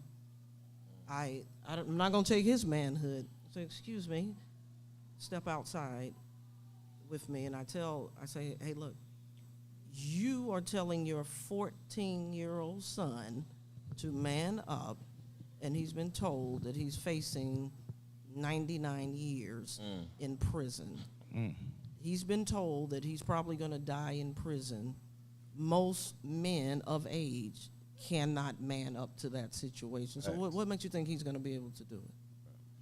That's not helping. So I'm going to have to, one or two things going to have to happen. You're either going to have to keep all that to yourself, or you're going to have to leave, this session, because you're not helping. You're not helping. So I think that, I think when I say something soft or something like that, it's not, there's certain situations, you understand what I mean? It doesn't mean that when my son is talking to me, or he got a problem, every time he got a problem, oh, he stop being a bitch, oh, he being soft. Nah, it ain't about that. You know what I'm saying? When I talk to him, it's about listen, it's like, I don't want you to get broken. You understand what I'm saying? Mentality-wise. Like, you got to really realize, like, I tell my kids all the time, if you can't deal with the consequence, then don't do it. And I've been telling them that since they've been 5 years old, right? And that's the whole thing with me. Maybe soft might sound like every time he say something, or he cry, oh, you soft. Nah, it ain't about that. But let me ask you this question, and I'm asking a question. How do you determine which scenario is soft for him? How do you distinguish that soft versus, all right, let's talk about that one? How do I distinguish? Yeah. I'll give you an example. You spazzing out on your sister, right? Okay. You arguing, you wilding. Now you throwing shit, right? And you buck, like, nah, yo, you wilding right now. You're supposed to be able to, first of all, you're getting too emotional, okay? Number one, you're not getting your point across because you're yelling and screaming, right? Well, I'm more so mean when he comes to you. You said earlier, if he comes to you, you're going to tell him that's soft. No. You know what I mean? And I'm saying, so, like, if he comes to you, how do you distinguish which scenario is soft and which scenario is... All right, if my son come to me, and he being real, which he does, and he's talking to me, right? 9 out of 10 times, I ain't got nothing to say. I start learning how to listen, because I had to learn that, Just like he got to learn to have a conversation. Now, if it gets to the point where he's about to act out emotionally over the situation, not saying that you crying or whatever, but now, you might have had a problem with somebody, right? And because you and that dude had a problem, right, you can't talk it out. So you upset, you want to fight and all this other nonsense, and I'll be like, yo, why? Why you let him get to you like that, right? Why you letting him get to you that point that you that upset that you can't even function? That's soft, okay? Because that means that your mentality, right? You letting somebody break you. Because now if I don't tell you that, and I tell you, yeah, go ahead and go smack the shit out of that dude. Go ahead, here's my gun, go wild out. Because nobody should talk to you like that. Nobody should act like that with you. Which is the better scenario? Which is the better thing to do? Tell you, no, not chill. You ain't gonna be soft out here, relax. You gotta think, right? And you gotta ask yourself, why is that getting to me? And for me, I gotta stand 10 toes down on that one, because if I let him go out there and start wilding because somebody affected him in a way that he's hurt and he's upset, so his reaction is to go whoop somebody's ass or wild out, or then run to the school and go there with a gun or something and potentially hurt somebody, I can't do that. Right. So my words are, yo, you're being soft right now. You got to. That's what I mean when I say soft. I was just asking a question. I was just curious how you interpret. All right. Yeah. I'm gonna read this real quick, and we're gonna go to commercial. It's from my uncle up there in Baltimore. He says, "Greetings. As we speak, the exact same conversation is going on in Baltimore. Crime is so out of control. The quality of life is affected. There are no simple solutions. The overwhelming cause of death in our community is directly due to illegal drugs. Until we accept the fact, we must go to war with our own people. The problem will never be solved. White leadership don't give a damn about black-on-black violence. Black leadership are afraid to directly confront the elephant in the room. We're our own worst enemy. We must go to war with the destructive elements in our community. illegal drugs, single parent households, Woo! unplanned and unprepared baby makers, Woo! not parents, baby makers. Whoa, you just gave me chills, Real spill. That's what it's gonna take. All right, and with that, we go right back to break. We're gonna discuss solutions.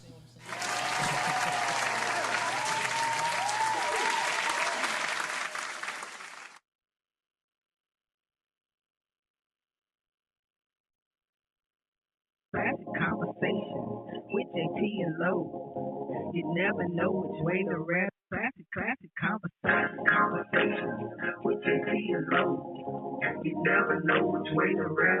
It's gonna go. Classic Konversations with Jae Tea and Lo.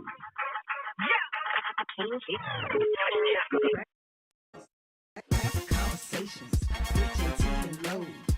You never know which way to rap. It's gonna go. Classic Konversations with Jae Tea and Lo. You never know which way to rap. Classic Konversations with Jae Tea and Lo. You never know which way to rap. It's gonna go. Classic Konversations with Jae Tea and Lo. You never know which way to rap. It's gonna Classic Konversations with Jae Tea and Lo. You never know which way to rap. It's gonna go. Classic Konversations with Jae Tea and Lo. You never know which way to rap. It's gonna go. Classic Konversations with Jae Tea and Lo.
Classic Konversations with Jae Tea and Lo. You never know which way to rap. Classic Konversations with Jae Tea and Lo. You never know which way to rap. The record's gonna go. Classic Konversations with Jae Tea and Lo. Classic Konversations with Jae Tea and Lo. You never know which way to rap. The record's gonna go. Classic Konversations with Jae Tea and Lo. You never know which way to rap. Classic Konversations with Jae Tea and Lo. You never know which way to rap. The record's gonna go. Classic Konversations with Jae Tea and Lo. You never know which way to rap. The record's gonna Classic Konversations with Jae Tea and Lo. You never know which way to rap. The record's gonna go. Classic Konversations with Jae Tea and Lo. You never know which way to rap. The record's gonna go. Classic Konversations with Jae Tea and Lo.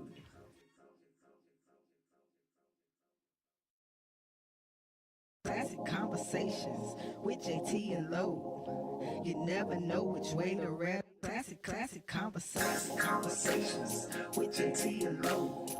You never know which way to rap. The record's gonna go. Classic Konversations with Jae Tea and Lo. Classic Konversations with Jae Tea and Lo. You never know which way to rap. The record's gonna go.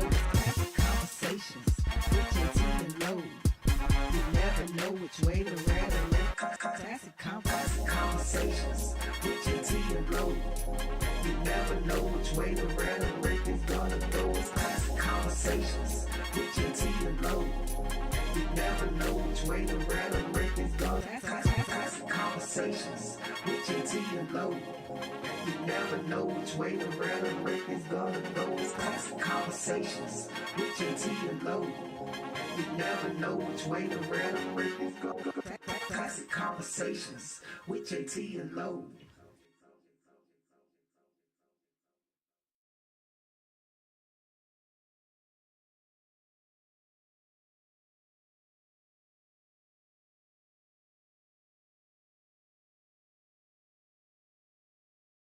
Conversations with Jae Tea and Lo. You never know which way to rap. Classic conversations with Jae Tea and Lo. You never know which way to rap. The record's gonna go. Classic conversations with Jae Tea and Lo.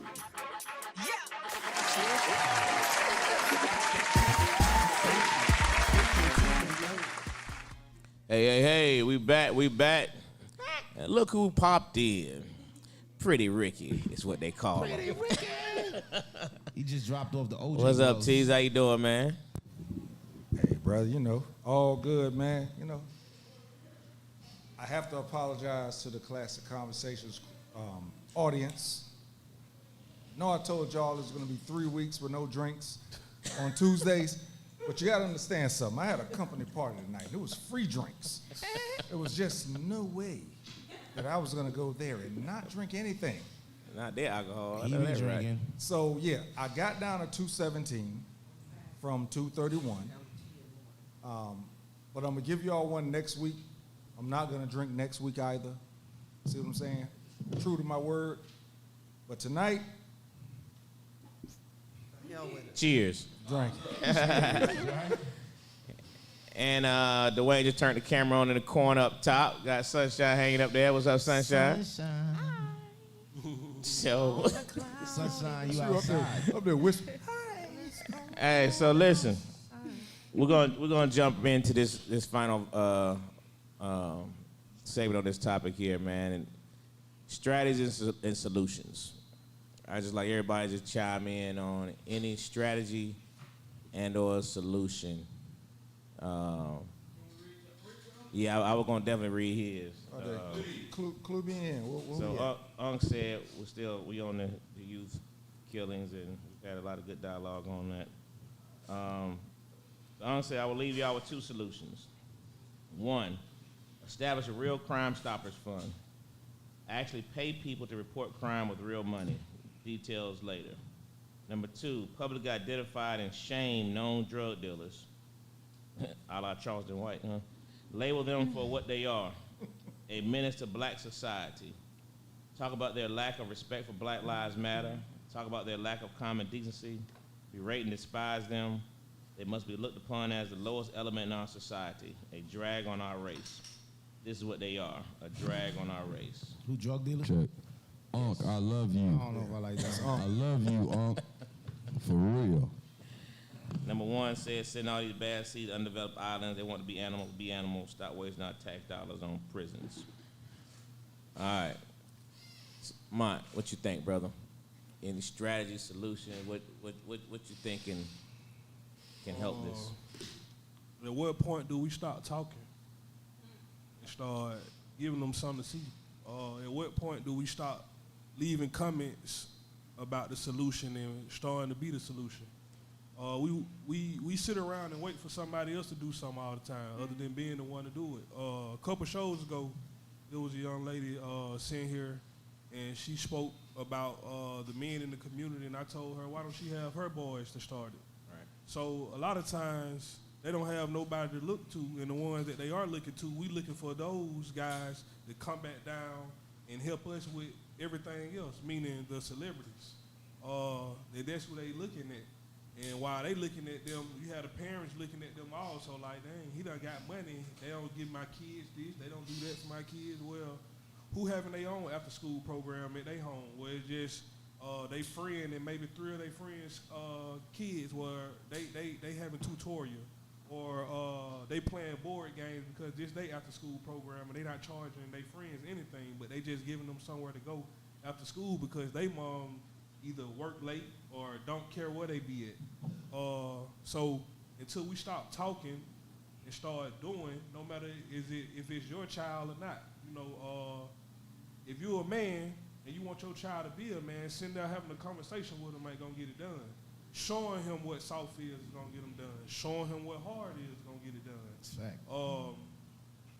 I don't know what you thinking. You don't know what I think, even as my child. I don't know what you go through on an everyday basis. I don't know what goes on in your head. Too many times we try to say we've been there and done that, and we haven't. I've never been 13 years old in 2022. So I can't speak on what I did at 13 to my son that's 13 now. And the conversation that we have, again, when I even talked about prison, we don't even have these conversations with our kids and keeping it all the way real with them about everything. You know what I'm saying? So, again, my solution is start doing and stop talking. I think that was pretty profound, man. What you said about you can't relate to being 13 in 2022. I mean, that's huge. That's a huge statement. That's real. You know what I mean? Because, I think in those same terms, you know what I mean? And you have to, I guess, evolve and really have an open mind as a parent and as an adult to make that statement, because we do get caught up in, the way we used to do it, the way it's supposed to, you know what I mean? As opposed to, there's a lot more things that's open now and available now, and they see things, you know what I mean? You can go on the internet, you can go Google, it's just, everything's just so wide open. You know what I mean? For us to see a nipple, we had to go look on the little screen, you know what I mean? Be like, oh, there it is right there, you know what I mean? No, Well, spice, but when you went to your white friend's house, you found out it was spice. Now this junk is literally just wide open, and we can't relate to that. Yeah. I mean, that's deep, brother. We can't relate to that. And that's why I think we, all of us are guilty of it. Usually we'll correct ourselves, but usually we all think of where we were at 14, 15, 16 years old instead of thinking of where these kids are today at 14, 15, 16 years old in 2022 and what they have access to. Right. I mean, it's basically what y'all are saying, but we think of what we had back then and say, y'all need to be doing it differently, but the thing is, the thought process changes when you have access to different things. But I try to have a different approach. You feel me? Like, I tell my kid, like, the fact of how much they're exposed to, I try to never forget how unstable I was at that age. Like, that's the issue me and my baby mama have. Like, I always tell her, I'm like, listen, you got to think like a 14-year-old. Like, try your best to think like you would think. Why I got to do that? I'm paying the bills. I'm doing this. He got to do it. I'm like, no, you got to I'm like, listen, you're gonna have your kids as long as they have to stay with you. I was like, we got a 16-year-old boy. But even in that, you have to think of him as a 16-year-old now. Right. I try Totally to make different. sure. I know, but I just try to make sure that I have some level of connection to what they experience. And like the first time I called my son jacking off, I just wanted to make sure it was a girl and a dude on the phone. Keep on going, little nigga. But even you feel me? outside of the time period, you got to think about the individual.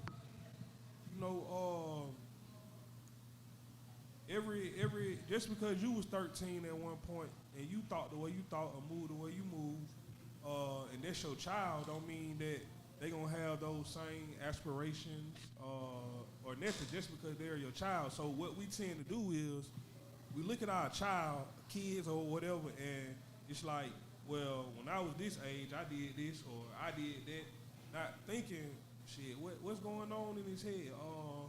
He might not think the way I think, you know what I mean? Or she might not move the way I move, and we never really give them nothing to look at because we too busy talking or giving them the phone.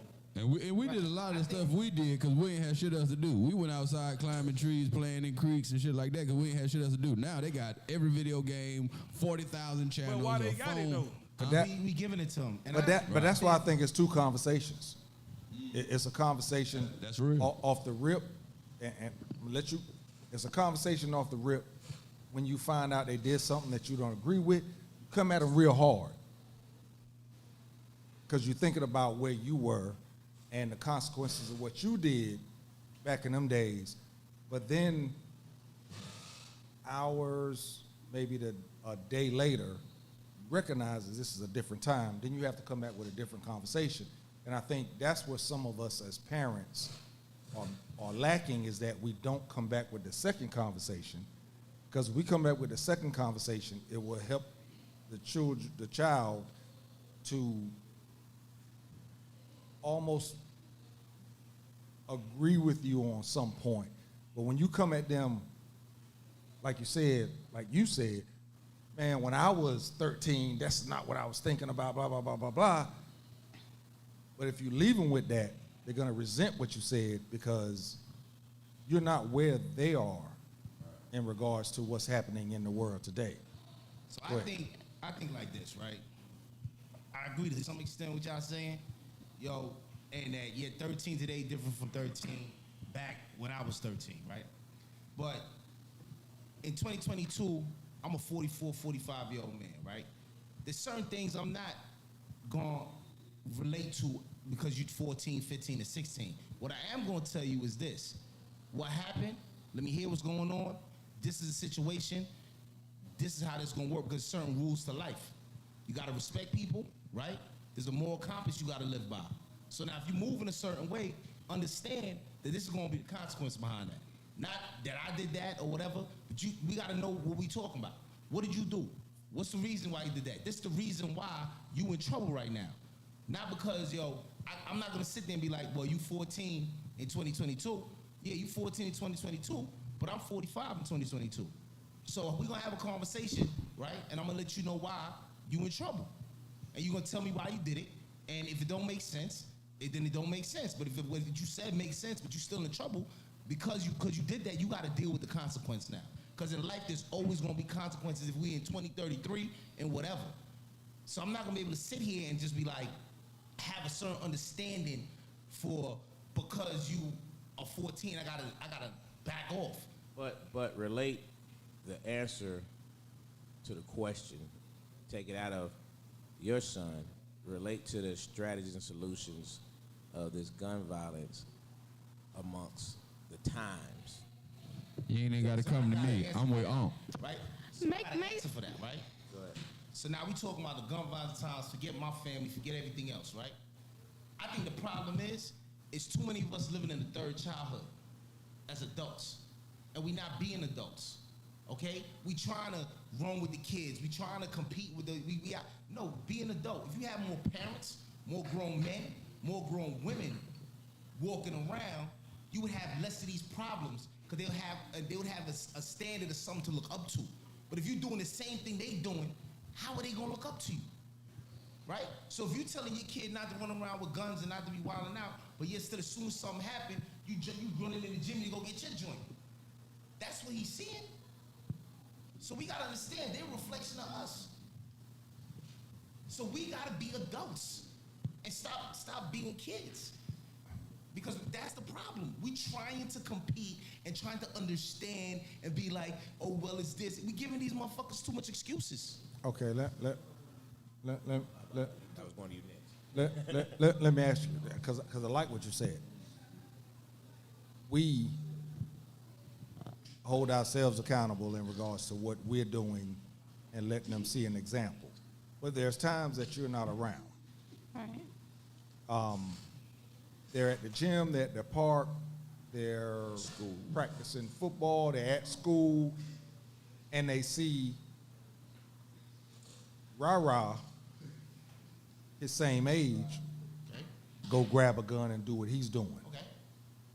So, in regards to that, in regards to the parents that are not trying to be what they are, as in grabbing a gun and using that as the example or using that as a means to an end, how does a parent then combat that? Because they're now emulating what they see, not from their parents, but from other peoples in the hood, other kids at school, other kids in the neighborhood. How do you combat that part of it? All right. That's when you teach them the importance of having their own mind, being their own individual self, teaching them leadership, going your way, the right way. We all have a first brain in our gut. Our gut usually tell us about a situation before we even walk into it, or when it's first starting to happen. Just tell them to listen to their instincts, listen to their first brain, which is their gut, their umbilical cord, and be a leader. Do what's right, what you feel internally, deep for real, and not just what you see your friend doing. So, this is where this is where this conversation comes where people be like, because Dwayne said earlier he was a good kid, whatever his brother, whatever, right? My grandmother had a saying, and I stand by that. You show me your friends, you show me who you are, okay? You're gravitating towards that because you want to gravitate towards that. Because there's other kids in the school, there's other kids around that's not gravitating towards that. So when do we get to the point where we say that kid, that's what he wants, right? So there's an accountability as an individual. You got to say to yourself, I'm showing you the right things. I'm teaching you what's going on. I'm letting you know there's consequences of stuff. I'm telling you, like, yo, if you do this, this is what's going to happen. I'm listening to you. I'm there for you. I'm hearing you out. You talking to me. I'm listening. I'm kicking it with you. And I'm giving you what you asked for if you deserve it or you earn it, right? And you turn around and now you want to hang out with JJ and all the rest of them. That's not my fault, bro. I did my part. Yeah, that's not my fault. Well, let me say this. I feel there's there's a number there. Yeah, because I get tired of people making excuses like, oh, he was a good kid. He was a good kid. He a good kid. Now, if that motherfucker outside wilding and he outside doing shit and he getting jammed up and he wilding out, he's not a good kid. You got to take the blinders off and see what he's doing. And when you start paying attention to who that is, that's why COVID was great, because you know your kids now. And you start seeing who they really are. No, maybe he's not a good kid. Wow, bro, I never thought of it that way. He's not a good kid. That's dope. He's wild. Damn, keep drinking, because this is the most we agree. But yo, listen. Hold on. Look, it probably could be because I had to smoke this cigar so fast, because I hadn't smoked all night. Rima, go ahead. Strategy solution. I like that. Again, I'm not a big fan of, the environment, because like I said, I've seen it enough times. The environment is the last thing on the chain. You all spoke something about being able to relate to children now. On my best day, I'm not ever going to be able to relate to the opposite sex. Right. But how am I able to still be effective at my job?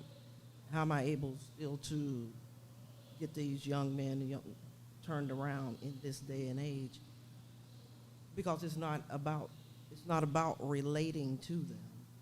It goes back to the individual. You have to find out first and foremost what is really inside of their head. Because you can give them all the games, you can give them all the toys, blah, blah, blah. But if your son or your daughter, like I get stuff like, I really don't think that my mother is proud of me. See, that sends me a message that no matter what you do or say to that young lady, she don't believe that her mother's proud of her. See, now I got to talk to mom because she's going back home to mom.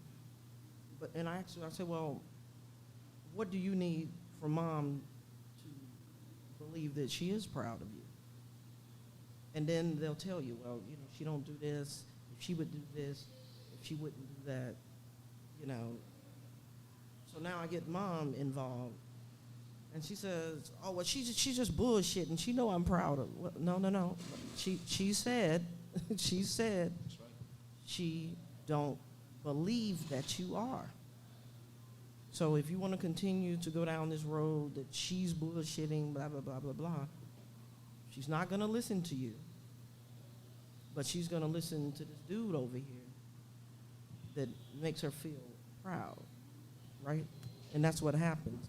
Because again, once you get to the environment, because I watch the videos, the interaction, that you have, with your son, right? And I really believe that he can walk in the face of hell, but because he knows who he is, you got to create a platform where your child can express their innermost thoughts without hearing anything negative. You might be cringing on the inside. Wow. You know, you might want to snatch them up or do a whole lot of stuff. But there's things that I don't believe in. But hey, if you feel like it's working for your child, that's fine.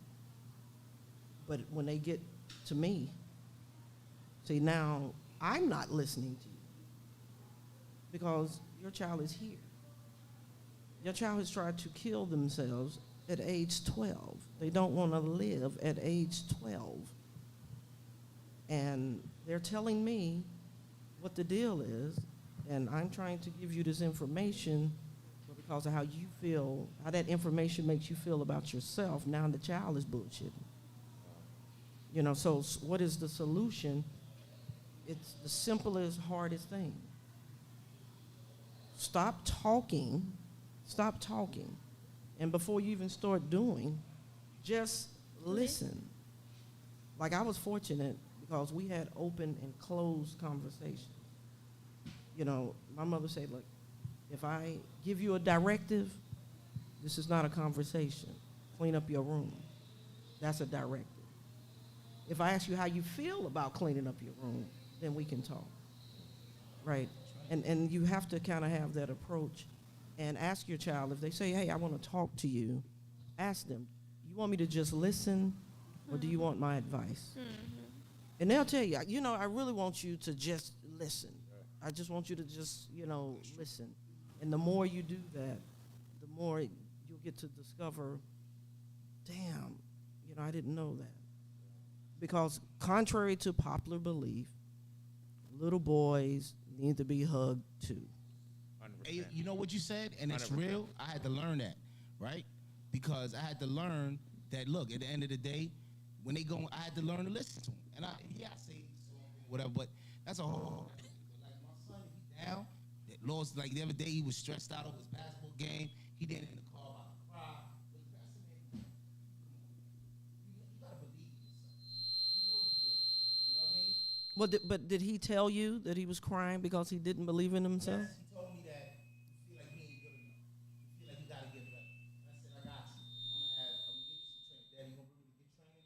Yeah, I got you some training. I like, don't worry about it. I said, listen, but you gotta believe in you more than anybody else, and believe that you're great. Because I know that you're great, but you gotta believe that. You know, and that's the type of stuff that I kick with him, and it helped because the next game he had, he did better. He looked at me, he smiled like, yo, just believe in yourself. Everything ain't gonna be easy in life.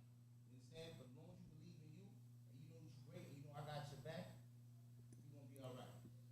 So let me ask this question real quick. Because remember what you said was fantastic. So powerful. I mean, just fantastic.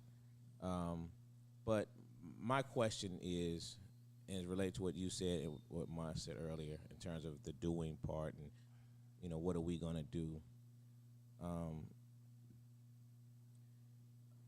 As far as from a community standpoint, right? Because a lot of what you're saying is individual conversations. Like when you have, like it saddened me to watch back to those kids shooting the kid at Atlantic Station. It saddened me to watch those young kids celebrating the death of another child. I mean, it was sad to watch that and to see zero remorse. What is there something, and it's something what you said in terms of, you know, the doing part, what can be, you know, how do you approach those kind of situations? Is there an approach? I mean, what? Well, first of all, legally, you can't diagnose a child as a sociopath before the age of 18. Typically, you're going to see it tagged as conduct disorder, right? Mm-hmm. So what I'm saying to you is this. You can't begin to fix, you know, the problem until you understand what exactly is the problem. You know, like what is really going on with the frontal lobe? What's really going on in the brain? You know, like if it's just not developed, like empathy. It's just not there. Like sociopaths, it's just not there. So if it's not there, or I'll give you something that you can relate to more. Personality disorders. There's no cure. There's no cure. Like if you're a narcissist, you're a narcissist. The only thing you can teach is self-awareness. Help them to become aware that, okay, I'm a narcissist. I do these things just to amuse myself. They have no feelings about it, right? Okay, so we have to first understand, the why. It becomes the why, because if it's not there, it's just not there. At the end of the day, and we're asked as mental health professionals to, perform all of these miracles, but hell, if you're giving me half a brain, there's not a whole lot, can be done. And I can promise you that if you have the ability to take someone's life and laugh about it, chances are there's not a whole lot that can be done because the part that we need to be able to help you is not developed. It's not there. Like for us, the last thing in the world we want to do, like we all have guns. We don't have a gun, We're saying, damn, I hope I never have to shoot somebody. They're saying just the opposite. I'm going out here, hoping that I can go ahead and blast, somebody. Wow. Where does that mentality, come from? It comes from back to everything I'm telling you before. We can shame the drug dealers. We can do all of the things that the gentleman, laid out there. But that doesn't answer why Johnny's fucked up. It's not going to give you the resolutions that you think. We have to go all the way back. But what is the average age? Like I have a kid that's 14, and his mother is 26. She's 26. He's 14. So, Wow. and then the flip side of that is we all forget maturity doesn't come with age. Like everybody say, you said we have to be adults. Okay, well, what is that? Right. Because Age you have is you have defined you have when you people were tell born. you, I'm grown. I do what I want to do, but what they're doing is so fucked up. So is this what grown is? So everybody defines it, differently. So but when we have kids that are having kids, and they're not giving the information, and they're 26, but they're functioning as 17. I've had young ladies beating up their mom because they find out that they're dating the same dude. Because mom's mentality is right there at the, with the 16-year-old.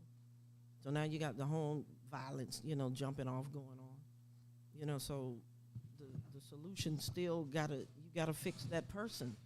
So when they go out, like your son, when he goes out in his environment, he's seeing what you talked about in 2022. And so he can now, when you talk about relate, he can now relate to what you were telling him as a resolution because he see it clearly, because he's not looking at it from a fucked up point of view. He's looking at it from a developed self. So we have to keep developing. Where are they coming from? We always have these discussions as if they're separate entities. They are coming from the environment. Like if they're in the detention center, well, where the hell do you think they came from? The community, right? Okay, so that becomes for me common sense. That's common sense. They're not separate. They're coming from these environments, right? But home looks just like it does outside. So you have to, break the mold. And my success has always been because, I listen to them. I tell them, I appreciate you sharing that, with me. How do you feel? I just feel like, and then they'll go to their room and they will sleep like 10, 15 hours straight because literally the weight of the world is off, and I'm like, you're not a punk because you He said, I feel empty. I feel like don't nobody love me. I don't even know what, love is. Like that's heavy for a 14-year-old. And then you got everybody telling you, man up, you gotta go hard in the paint. And then they're saying, well, what paint? What paint are you talking about, Dad? Oh, they tell them they got to get it out the mud. Well, whatever that means, What I'm saying. You have to be careful of the information that you give to kids because they don't understand. I mean, if the frontal lobe doesn't fully develop to age 25, if you're lucky, then you have to know how to communicate that information if you want them to get it. Because otherwise they won't get it. Hold on 1 second, though, because I know you got to get ready. Hey, I just want to get you before we go to break, the do part. What is the do part? Well, like I always say, it starts in the home.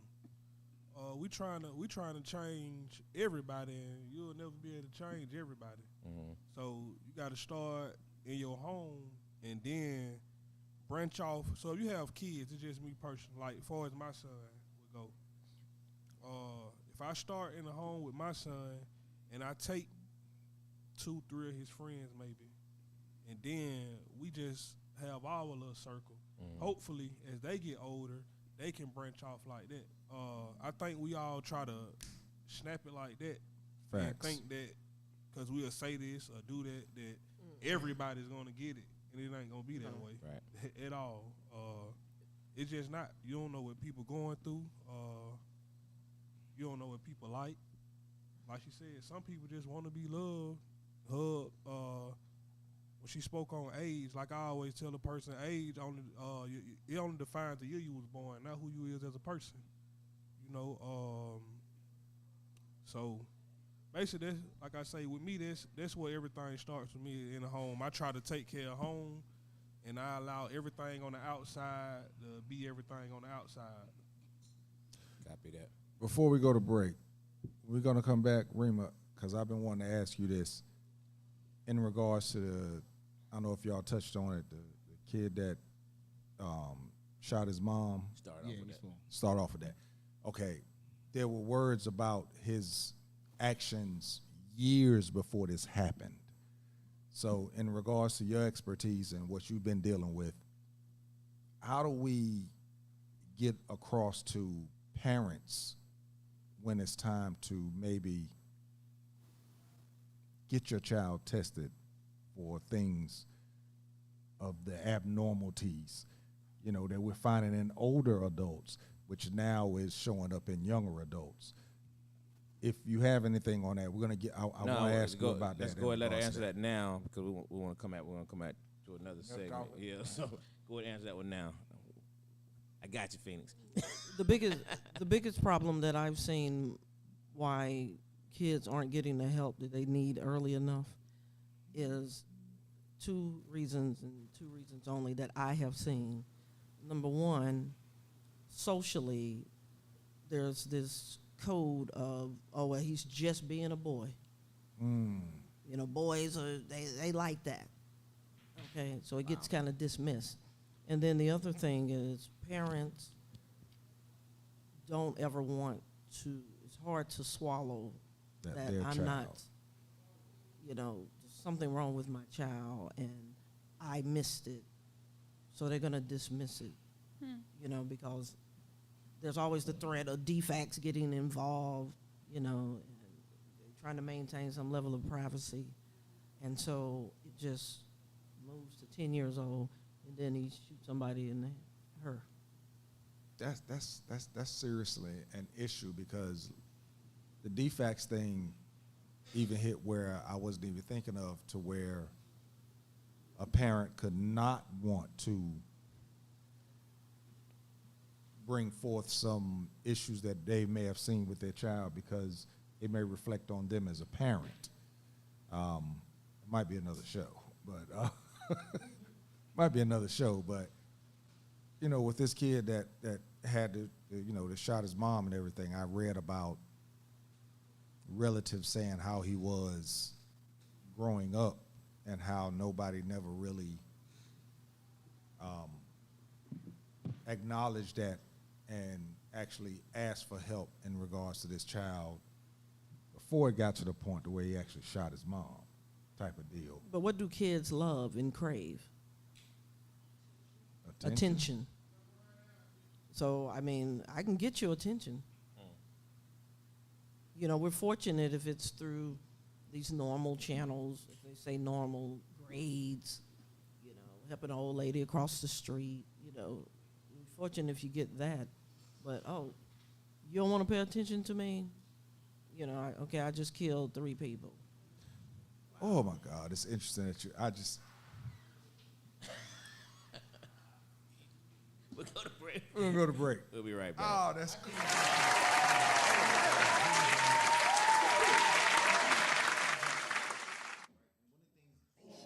With Jae Tea and Lo. You never know which way to rap. Classic conversations with Jae Tea and Lo. You never know which way to rap. The Rick is gonna go. Classic conversations with Jae Tea and Lo. Classic conversations with Jae Tea and Lo. You never know which way to rap. The Rick is gonna go. Classic conversations with Jae Tea and Lo. You never know which way to rap. Classic conversations with Jae Tea and Lo. You never know which way to rap. The Rick is gonna go. Classic conversations with Jae Tea and Lo. You never know which way to rap. The Rick is gonna classic conversations with Jae Tea and Lo. You never know which way to rap. The Rick is gonna go.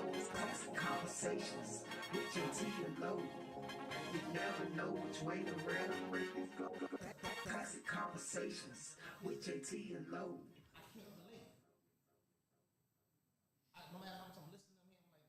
Classic conversations with Jae Tea and Lo. You never know which way to rap. Classic conversations with Jae Tea and Lo. You never know which way to rap. The Rick is gonna go. Classic conversations with Jae Tea and Lo. Classic conversations with Jae Tea and Lo. You never know which way to rap. The Rick is gonna go. Classic conversations with Jae Tea and Lo. You never know which way to rap. The Rick. Classic conversations with Jae Tea and Lo. You never know which way to rap. The Rick is gonna go. Classic conversations with Jae Tea and Lo. You never know which way to rap. The Rick is gonna classic conversations with Jae Tea and Lo. You never know which way to rap. The Rick is gonna go. Classic conversations with Jae Tea and Lo. You never know which way to rap. The Rick is gonna go. Classic conversations with Jae Tea and Lo.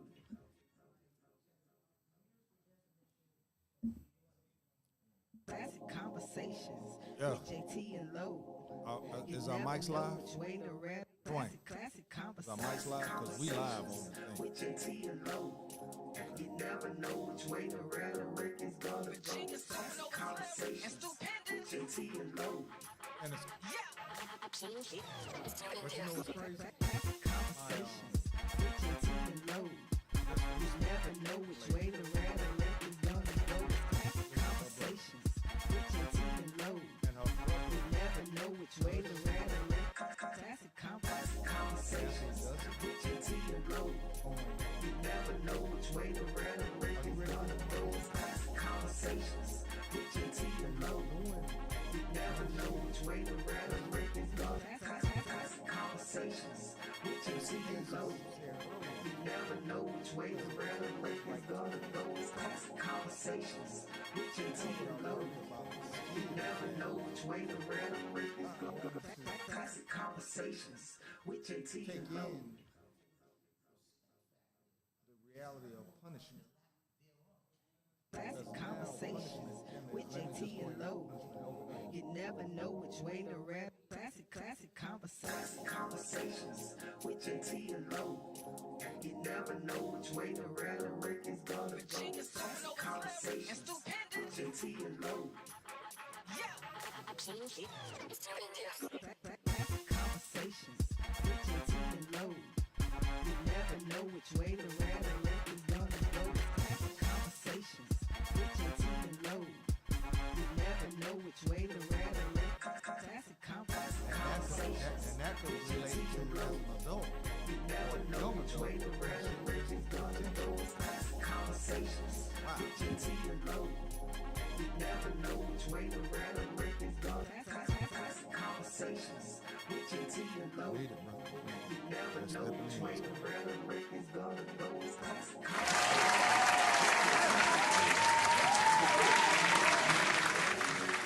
Hey, we back.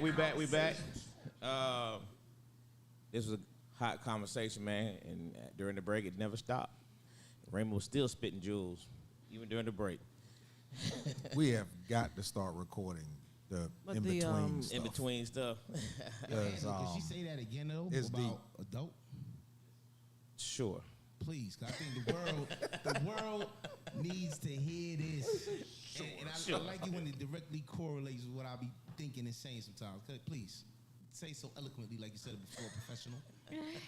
Because, yes. I think you may need to let her know exactly what you know exactly what he wants you to say. I do. Okay. I do. All right, just make sure she Maturity. got it right on point. Maturity doesn't come with age. Thank you. And when you say we need to be adults when dealing with our children, then now we have to get into what is an adult, because the average age of these kids, parents that are out here being ministers to society, I think it's 16 years. It's 16 years.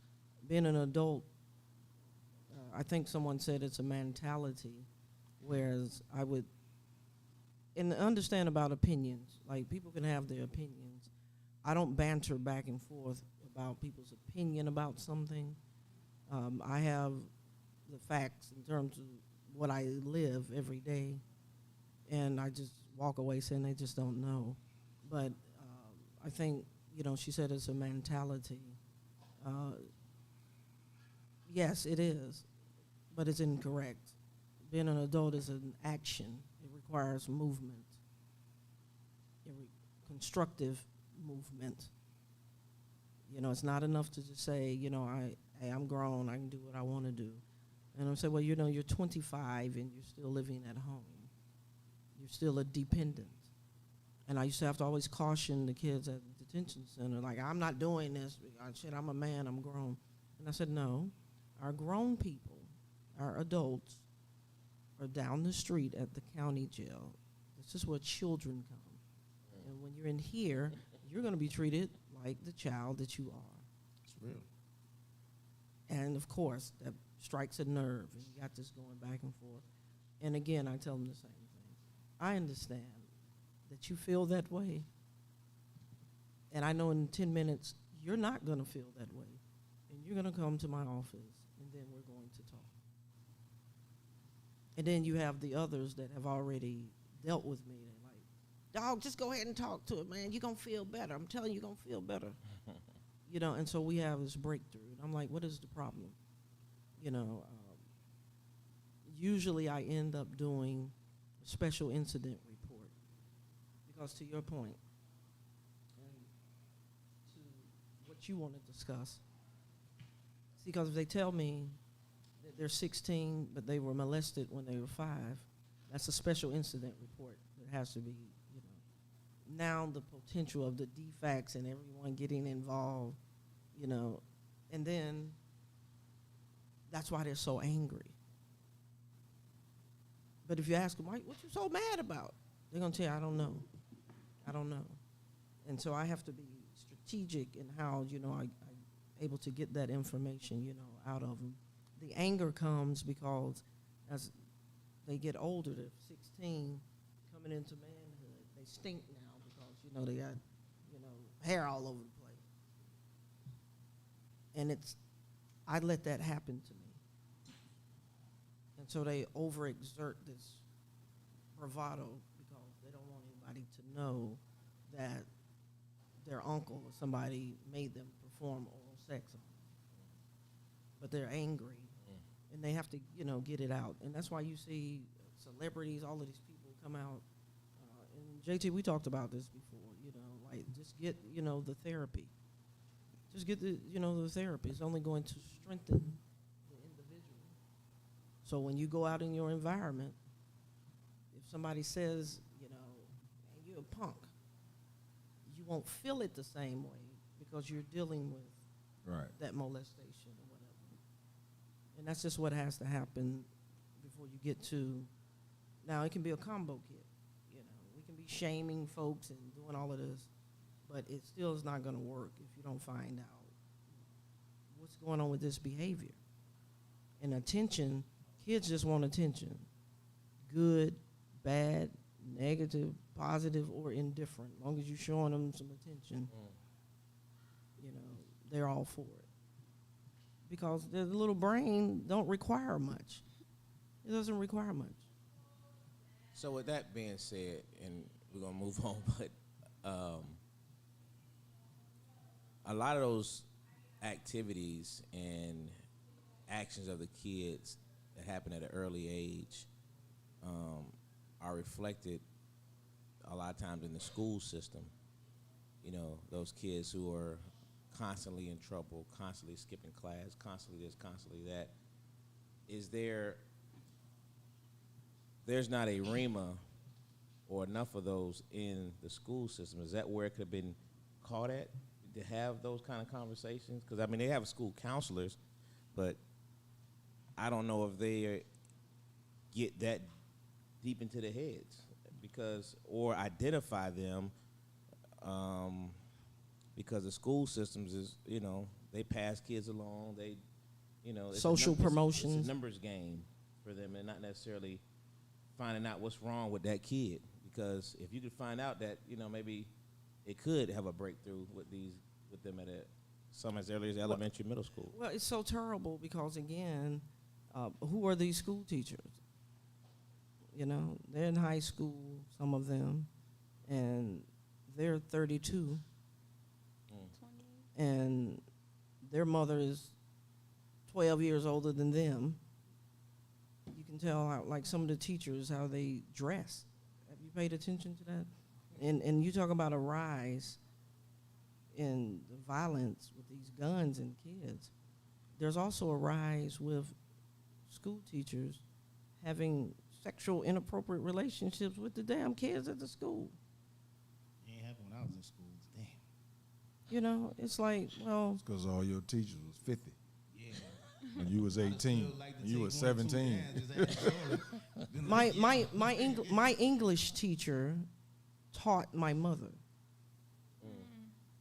My English teacher in high school taught my mother. That's an interesting twist when you think Hey. about that, though, because That's a That- new that's true. that's a That's new very show. true. Teachers are quitting. They giving Yeah. up. Very They true. love their job. Well, it's so much violence. Yeah. At least at the detention center, there's officers in the classroom. I just feel that they're giving teaching jobs to kids coming out of school now because of the simple fact that they can pay them less. And when you're actually asking a kid, let's face it, still a kid, at 22, 24, 25, they're teaching a 16, 17, 18-year-old, you're pretty much on the same wavelength. And there's no hierarchy. Kids look at teachers now as my friend. Thoughts.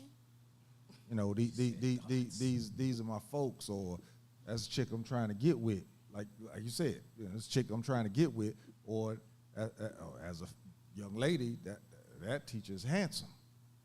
Or another dude could be looking at another teacher as a male and saying, you know what, I want to hang with, you know, Mr. Rockfoot.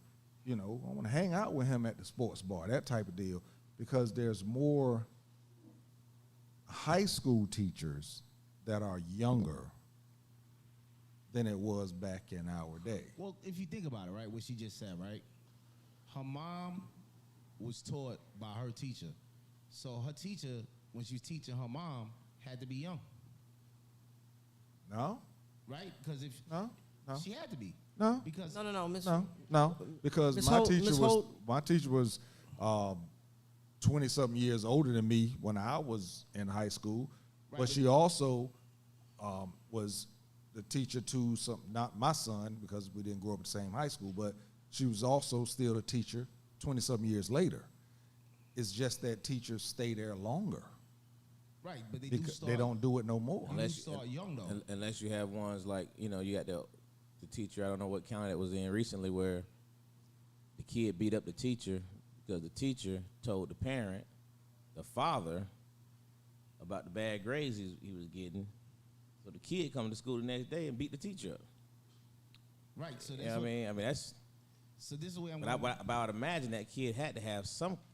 I would imagine there was some kind of there was some kind of issue somewhere. And that's for what you to feel that comfortable to go in there and just beat up a teacher because he told your parent about your bad grades. Well, antisocial behavior is not a mental illness. Okay. Antisocial. That's more antisocial behavior. Well, antisocial is, I don't respect elders' rules. None of that. It's just it's behavior, but it's not. It can't necessarily be pinned to. It's not like intermittent explosive disorder. Yeah. So like it goes back to kind of what the whole thing with the way society's moving, right? Teachers aren't carrying themselves the same way they carried themselves back in the days from what I'm getting out of this conversation, right? So even if your mother's teacher was young back then, she still carried herself with dignity and respect for herself, which your mom had respect for her, and in turn you have respect, right? So it's nowadays there's a lack of that. Well, respect. I think what I caught from Rima was just the age of these teachers are so different, as opposed to maybe in our time. I had maybe a couple young teachers, but for the most part they were older, But I was asking more so in terms of beyond the teachers, because these teachers now are doing just that. They don't get in, they get out. That's You it. know what I mean? But you got counselors in the school, and that's kind of what I was asking about, was more so from that standpoint to identify certain issues with the students, and are they doing what Rima was doing in terms of trying to dig a little bit deeper into what's really going on with the kid, as opposed to, just passing them on, or, in-house, in school, just we passing it, as opposed to really identifying what those issues are, and maybe you can capture a couple of those kids before they get into the point where they're shooting and doing all the other things. Right. If it's winter, like it's about 40, 45 degrees outside right now. During our time, if you showed up at school and it's cold and you don't have on, a toboggan They paid attention hoodied to up it. or whatever, it's a problem. Something is going on. Yeah, and that's what I was going to say. Are the teachers even, I don't want to say trained, but are they even yoked to even look for that instead of just yoked for teaching and getting their check? Taking nothing away from teachers. Honestly, I'm not taking nothing away from you guys, 'cause I think you have one of the most underpaid jobs in the world. But at the same time, because it's so underpaid, our teachers going to the schools to teach, and they're not looking for those markers that could, Okay, but what do we throw know? up a red flag. What do we know that's true about a child? Like what do we know that's true about a child? Like, if you get involved with them, it's a lifetime. And I'm proud of some of the work, because I don't ever get to know my impact sometimes, unless that child contacts me back as an adult and say, a month ago, one of my kids, armed robbery, he got 5. They have to put 10 years on the books. He had to serve 5. And he contacted me, and he said, "You remember when you told me I need to get into politics or become an attorney?" He said, "Well, I'm going to be running for mayor of the city of Riverdale." Wow. He said, "I'm not going to whine. I'm not going to complain. I'm going to do something. I'm going to do something, and I need your help. Because you always said, hey, you said, Miss Miller, you said you'll help me. Okay, see, I don't get to say, oh, well, I was just bullshitting, Andrew.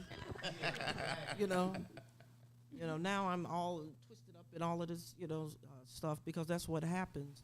And to your point, JT, I said all that to say this. They may see it, but they really don't want the commitment and the involvement that will come along. Because to that kid, you might end up saving their life. Because when they go to the house, they realize there's no power, and they come to school because they like school, or they know they're going to be able to eat. They know they're going to be warm, for those few hours. They may not really want to get involved, And that's deep because I remember during COVID how they had to keep the schools open just for breakfast and lunch for the kids, and it was needed because a lot of those kids wouldn't have even gotten breakfast and lunch. But see, you got to think about this too, though. And I'm not that old, but even when I was in school, the teachers had to be more hands-on with teaching. Now, even if they don't know something, they can pull out their phone and just show it to you. You got kids right now down in Florida playing football, and the city have given them a whole week of school off. And the teachers can just give them worksheet. So a lot of things now, like I say, it's not really hands-on, so they're not getting that proper teaching. It's taking the like you said, it's taking the hands-on approach away from the teachers. You're right. I didn't even think of it on the athletics side of things. It's really taking the teachers that actually care. It's taking their hands off of it to where they really can't step in and say, hey, this child needs this child needs that, because there's just certain things that's put in there. I mean, what's the law? No Child Left Behind. I thought that was one of the worst things that ever could have been invented because well, it was great. It just the implementation. You're just pushing kids along that just don't need to be pushed. So can I ask you this, Ms. Rima, with when you said about the age proximity between the parents and the child, right? I feel as a community that is a problem. Like, when do we, now, unless it happened, within like a rape or incest type situation, but let's say, like I said, we have kids out here having sex at an early age, not being aware of how to protect themselves and like I'm in a group with some friends that I went to college with, right? And we have kids all various ages, but our ages are similar. You know what I'm saying? And in this group, we have girls. Like, a lot of us have girls. In this group, we discuss different ways on how we're gonna approach a different situation with our girls. You know what I'm saying? What do you mean, sex? Sex, periods, dating in general. The Lord blessed me by letting me have a son. But I'm just saying, in general, we can have these conversations and it doesn't feel uncomfortable. You know what I'm saying? But I'm wondering, in our community, when do we have these conversations with these girls, or and tell these girls, like, hey, if like you said, if you're still a child, you shouldn't be having a baby. We have little girls who think having a baby is like cute, you know what I'm saying, or something to do, you know what I'm saying, as opposed to properly knowing, hey, I want to have this child. I have the means to take care of this child. I have the ability to, give this child the ability to have success in life. And we end up, handicapping ourselves because we don't say nothing to our little girls about the sex and things of that such nature. And we're letting girls have kids as, like as young girls. Like, we're not, and it's like almost like it's just a cycle. You know what I'm saying? And we're not breaking the cycle. So what's the exact question you're asking? When will we start holding ourselves accountable and telling people, like, hey, this is not right? Let's just say it's your sister. You know what I'm saying? Like, say my sister had a child and she was 22, right? And I noticed that she is not, grown. can I not come to my sister and be like, and have a conversation with her like, hey, you know, we understand that this situation is how it is, but how do we, you know, improve the situation going forward? When do you have that conversation? Well, here's what. He was asking a direct question. Yeah, he asked Rima. You Rima? I know you got them extra people, but are you Rima? Hold on. I got Suge. Are you Remo right now? Nah. Okay, all right. Yo, you ain't got no glasses on tonight either. Go ahead, Rima. The best way I can answer that is this. As girls, young ladies, it's a proven fact, you can't dispute it, we mature faster. It's so rare if a father is involved with their daughter. But if he is, you don't really have to have a lot of conversations, because we automatically, that first image of a man, if you're fortunate, is your father. And if it's a good image, we go out looking for someone like our daddy. It's not even a conversation to be had. I mean, it really isn't. You know, because along the journey, you know, he's already telling you what he wants and what he expects and what he appreciates about you, and you're smart, you're capable, blah, blah, blah, blah, blah. So if you're not spitting some of that same language, you know, you're just looking at the dude like, who are you? You know, because by me having the benefit, you know, of my father, like, it was hell trying to date me, because I would hit you with, well, that's not what my daddy said. My daddy didn't say that. And then if you have a brother that's also involved, and you say, if you do, I'm going to tell my brother. If you do, I'm going to go tell my daddy. Oh, well, that's the ultimate check for the young man, because he ain't trying to deal. You know, because most young boys, if they are misbehaving, they don't date chicks if they know that a father is in the home, because they don't want to deal with them. But more often than not, if you're totally involved, like with those 4 girls, Very interesting. you don't even have to even be worried about it. Wow. That's good stuff. You dropped some Hey, listen, shit. we're gonna cut the segment. We're not gonna take a break. We're gonna go right into it. So do we do anything? Okay. Damn. Last one. Yeah, that was good stuff. Dropped. That's Oh, my real. God. That was good stuff right there. Yeah, somebody do right now. Yeah. Write that one down. We need to have another show on that. That was phenomenal. Ooh. I had to bring, you know, all of the good jewels, because, you know, I set in for Jae Tea. You know, he got all kind of street cred out there. It was all over Facebook. So if I didn't perform well, you know, I would have been shunned. No, we're not taking a break. We're just gonna go right to the next. I would have been segment. shunned. That was actually, I knew if he did hit something or what. So That I had to represent. That right there though was Yeah, that was good. that was good. No, really, my father didn't have one single conversation with me about the, you know, the sex tip, and I wasn't having sex. I was proud. I mean, you know, I'm a star athlete in high school, and I'm not, you know, having sex, because I absolutely, positively could not disappoint my daddy. Notice I ain't say my mother. Yeah. My daddy. I feel like that now. But you know, but and I know we're gonna go to the next segment.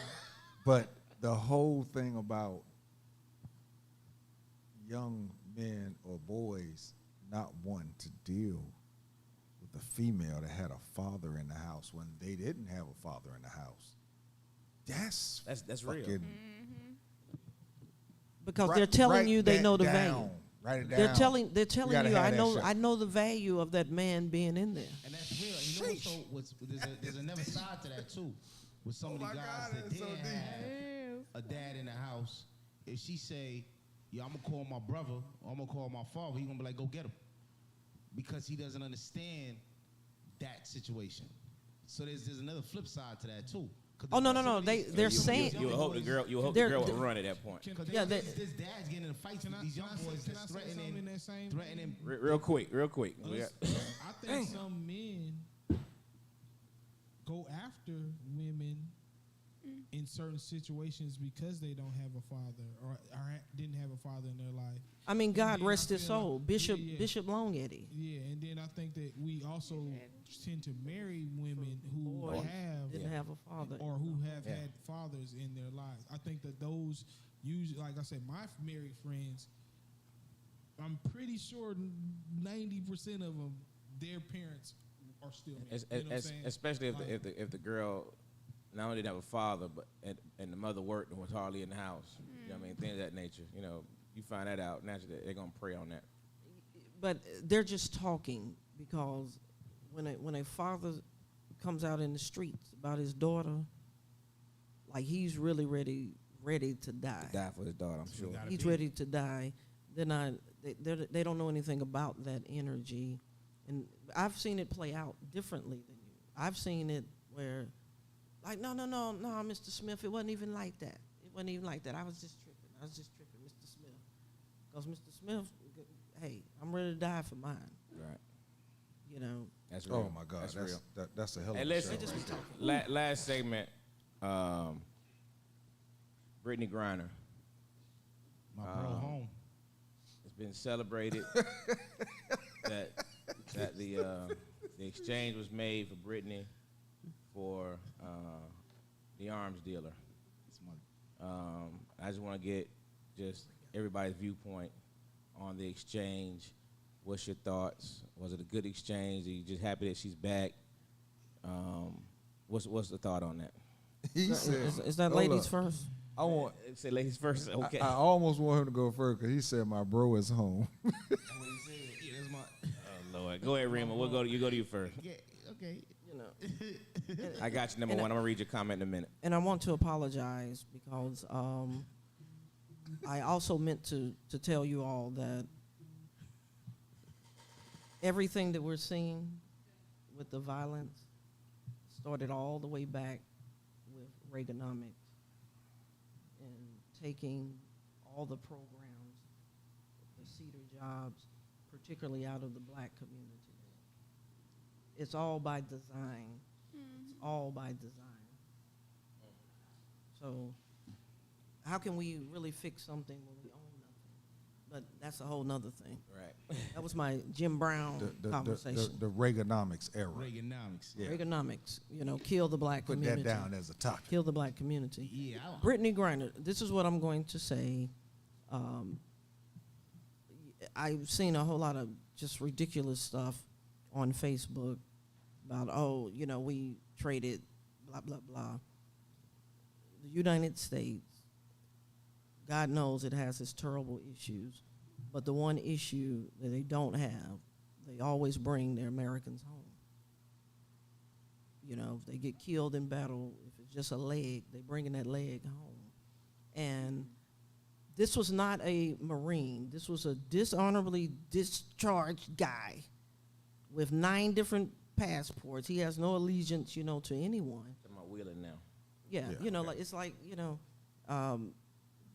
I just don't understand what the hoopla is about, in terms of that.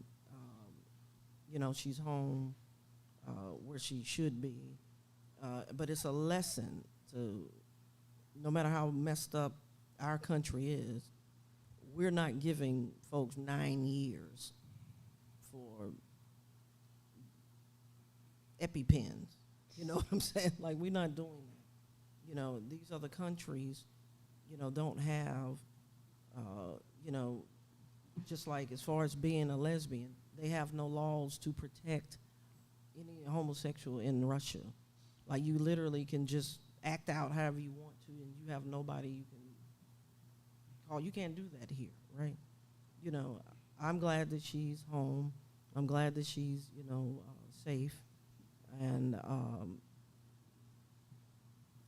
we all should, in my opinion, we all should just be grateful, for the messed up soil that we think is so bad. And I say, if you've never been outside of this country, go. And then you close your mouth. Mont. Hold on. I'm gonna go here. Then I'm gonna come to you. A lot of people just be talking, man, just to talk.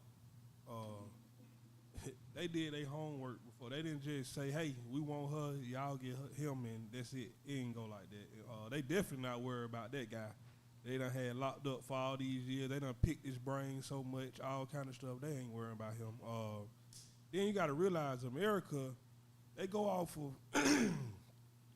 of everything that the population, everything that we saying. At first, it was this big outcry about Brittany Griner being detained over there. So then you got to realize she's a part of the Alphabet Crew. Facts. They generate a lot of money in this country. Facts. They didn't want them problems on their hand, and if they did, everything that they put Obama in office for would be for nothing right now. If they would allow this Brittany Griner thing to escalate even further, and that's just off the Alphabet Crew, and people that really know, they know why Obama was in the office. So I'm just leave that at that. But Yeah, he wasn't elected; he was selected. Right. But yeah. So they had to do that. They had to. They weren't gonna let her stay over there. They just had to get everything in order before they made the exchange. And then people talking about it make us look weak. It don't make us look weak at all. People know who we are as Americans. No other country want to see this world blown up. They They can make too much money. So nobody's looking at America as weak. Nobody's looking at America like, oh, we can do this now. It's none of that. They just had to get things in order to get a home, and that's that, basically. Right, because if they really wanted some smoke, they would have took somebody else. It wouldn't have been Brittany, because they already know it's gonna be hell to pay. It was all calculated, crap. They knew. They knew what they was gonna catch her on. She been playing basketball over there for years now. You don't think they know what she like to do? But who owns the team in Russia? I'm not sure. Some billionaire. Putin on everything. It's a mafia. But The mafia. Some billionaire. No, The Russian mafia. He was the owner. They could have You just said the said basketball team. Yeah. it could have just the said basketball team. send her home. Right. They run Putin. Send her home, and that's what they probably did. Said, okay, look, go ahead, send her home, and because this guy probably don't want to go back. Well, He's in the what's her name He's in now. the- He's in a little Democrat party that's supposed to be like they politics, but it runs a little deeper than that. But like they not stunning him though. Like he's been gone for so long. Like the things that he used to do, first off, he ain't gonna be able to do that even if he tried to. Don't think he just was sent away in a prison somewhere just there doing nothing. They done worked this man's brain. They done did all kind of things to where it's like, even if he tried to do something, I wouldn't be surprised if they got a tracker on him somewhere. You know what I'm saying? So it's not like they just up and just made the exchange. And like I said, they didn't want them problems from the Alphabet Crew. Just believe that. And Russia knew that though. Russia knew who she was, knew what she liked. They knew how to find her, how they would get her, and they used her. Because they knew America didn't want them problems from them with this whole Ukraine thing. And they also knew that America didn't want them problems from the Alphabet Crew. And they were going to do what they had to do to get her back over here. yeah. Go ahead, Ben. Huh? Go ahead. I said Ben. Go ahead, Sean. Oh, yeah. All right. Shout out to the bro. Thank you for coming back. We happy for you. You here. Be honest with you. It was a pawn. She was a pawn, like you said, right? Russia played the right cards. The dude, the merchant of death, whoever he is, he only had 5 more years, to be honest with you. He already did, 15, 16 years? So he's coming home anyway. He was going back to Russia anyway. 25. They only gave him 25 years. He said he was responsible for 90,000 deaths. That tell you something, right? So that tell you something right there in itself. It was crazy all aboard because Shorty had a prescription for the pins, and people not even talking about that. Like it wasn't like it was just she was over there just to go smoke. She had a prescription, right? So if I got a prescription for medication, how you locking me up? So once Russia realized that, the noise that started happening, Putin want to go get his boy, cause that dude is a merchant of death, is part of all that. nonsense. He part of the Russian mafia, right? At the end of the day. So in my opinion, I'm happy Brittany home. She deserved to come home, right? And they're making all this noise, but everybody not looking into the facts of what's real, the facts of the story. The dude was gonna come out in 5 years anyway. So you want her to sit there for 5 years to whatever? Biden still is straight making more negotiations to go get the Marine out. That's what they upset about. Is that the Marine is still sitting there, right? But Brittany's home. But his case was different. They say he was a spy. So he's caught up in something totally different than Brittany Griner was caught up in. So Brittany deserves to be back here. I'm getting her jersey. I'm going to WNBA games. I'm watching all of that. Let's go, Brittany. And she looked a little cuter since she cut the hair. You saw her face? You didn't look at her? Yeah. She's cute, right? She all right? I ain't say she cute, but Yeah, that's a cute bro.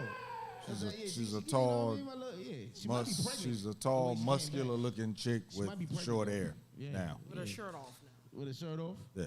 Yeah, that's the homie. I love Brittany. Okay, mine is the whole prescription thing. I hear what you're saying, but from what I'm hearing, it's still illegal. So my thing is, I'm glad she's home. I'm glad for anybody to come home off some bullshit like that. But she broke the law. Nobody seems to want to talk about that part of it, because if she gets on a plane next week, going from wherever she lives, coming to Atlanta, and she got them pins on her, she going to jail. Nah, if she got a prescription. But again, It's doctor's prescribed. It's a legal medication. we're talking about another country. Right, so if I go to another country where opioids ain't illegal, but I got a prescription, I show you at TSA, they usually say, okay. It's no different than if you're leaving, what? Give me a state that weed is legal, and you come into Atlanta. If you get caught with it, it's a wrap. If you got a prescription? Yes, the prescription doesn't work. It's not legal in Atlanta, in Georgia. It's not legal. So you can't have a prescription for weed, and not even weed, it was just a pen, right? So you can't have a prescription. That prescription doesn't hold weight anywhere you go because it's medicine. Well, I think, Sir- Depends on what's no. inside. Hers of it. was a, from what I understand, it was a narcotic, and that changed the game. That's It correct. wasn't THC. That's why I said depends on what's inside of that pen. Yeah, it was narcotic. She can look. She has a prescription for THC, not narcotics. Like, She can see. I don't know any. Now, I understand about psychotropic medications. I don't know any that come in a pen. I don't know. They might, but I don't know any. All right. So the doctor Where you just prescribing it to you. where you just hit some Haldol on a pen. I don't know. Hey, there's just you shouldn't be, and I will say that I do believe that she's done it before, Oh yeah. because again, she's been playing over there forever. I'm sure she's done it before, but there's many people that Somebody dropped it down. has done some stuff that they've done before and got away with, that knew the consequences of if they got caught, what was going to happen. In regards to her being traded for the arms dealer, I haven't read that much into the arms dealer part of it, but he is an arms dealer with bodies on his resume. And if not the Marine, because I've recently read that he was dishonorably discharged on some spy shit. What I've also read is that there's other detainees over there that's been detained on some type of stuff that Brittany has been detained on. The alphabet crew is strong. Let's face it. Strong. If I or any of us would have gotten detained, we ain't got a crew behind us like the alphabet crew. Alphabet crew is strong. And I feel that the government didn't want that smoke. They did. They didn't want that smoke. That's hella smoke. And everything that they put Obama that- in office for, That's hella smoke that's going to come after going to come after that if you do not get her out. Again, I'm glad that she's home. I know she's glad she's home because her wife is pretty damn fine. So I know she's glad she's home. But again, I have to read up on this arms deal a little bit more, but I just thought that the trade was a little weak on our end. But as you said, I don't think nobody's going to look at America as a weak country because every country in America and every country in the world makes money off of America. Period. So, but outside of money, they know what our technology consists of. They know what we really are capable of doing. That's America spent all their money on their weapons, military weapons. But you know what? She did get caught with only hashish oil. So I just read it up and looked up all the articles, and hashish is from cannabis, it's weed. And that's what she got caught with. That's what she had. So she had a prescription for it. Can I ask this? In our country. But when you go to the doctor, if you're traveling with medication and you go to whatever, when you go to TSA, when you go through immigration, you got to declare it and let them know, look, I have a prescription for this medication, this, and this is what I'm taking. but wasn't she leaving there, coming here? She's flying there. So when you go through immigration, once you get there, and I thought she was leaving here, coming. She was going there to play ball. She was going there to play ball. Right, I so thought when she you was go through coming back immigration- after the COVID stuff. Like when you go through immigration and you go over there, Although they told everyone to leave. right? They told everyone to leave to come back home. So she was leaving there, coming back she was here. going there. No, although they told everyone when the $1 war million. started, they said all America got to leave. But she was still going She was over there. going. Right. By the time, you know, when they said that she was already on her way, something like that, it was right the timing. Wasn't it? Google it. Let's Google. I don't know. My thing is, and this is what Microphone. There you go. This is what I hope she learns. And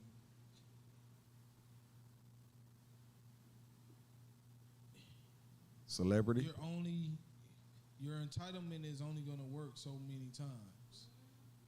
Cause I mean, like I said, like you said, you trying to defend her, and like JT said, she's a criminal. She should know the law.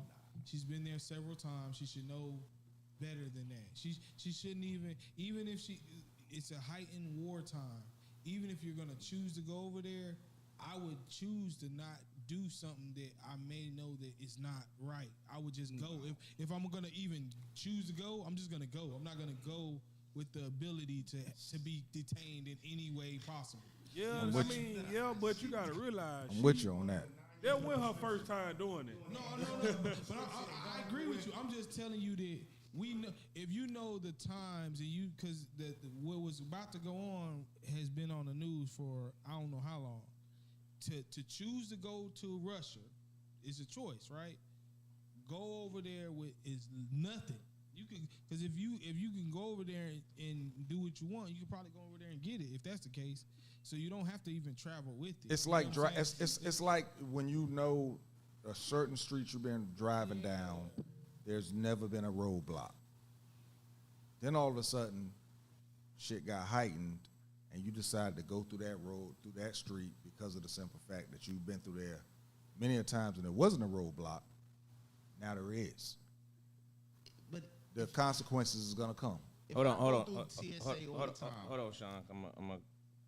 Number one said it's great that she is home. However, two other Americans, Mark Foley, an American who was teaching school in Russia, who was using weed for medical reasons, was sentenced to the same crime as Griner.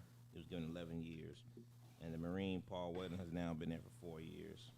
Griner knew the laws of Russia. There are several hundred Americans imprisoned in foreign countries. And she said, yep, the gay lobby is strong. Knows that they have not come to bat for John Lewis or George Floyd bill. It's only their issue they are concerned with, period. Just facts. But let me just say this real quick. In reference to what you said earlier, Rima, I would disagree with that for the first time tonight. America has left and has left many, many, many Americans overseas. They just think that they don't leave nobody behind. It's totally untrue. They leave people behind. The only on people a- that on don't a- leave on people a- behind are the people that's actually on the ground Yeah. with them. On a regular basis. They leave folks.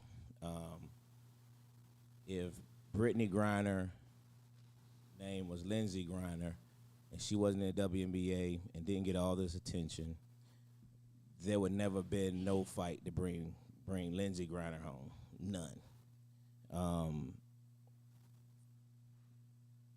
I do believe that they use her as a pawn. I agree with that 100%.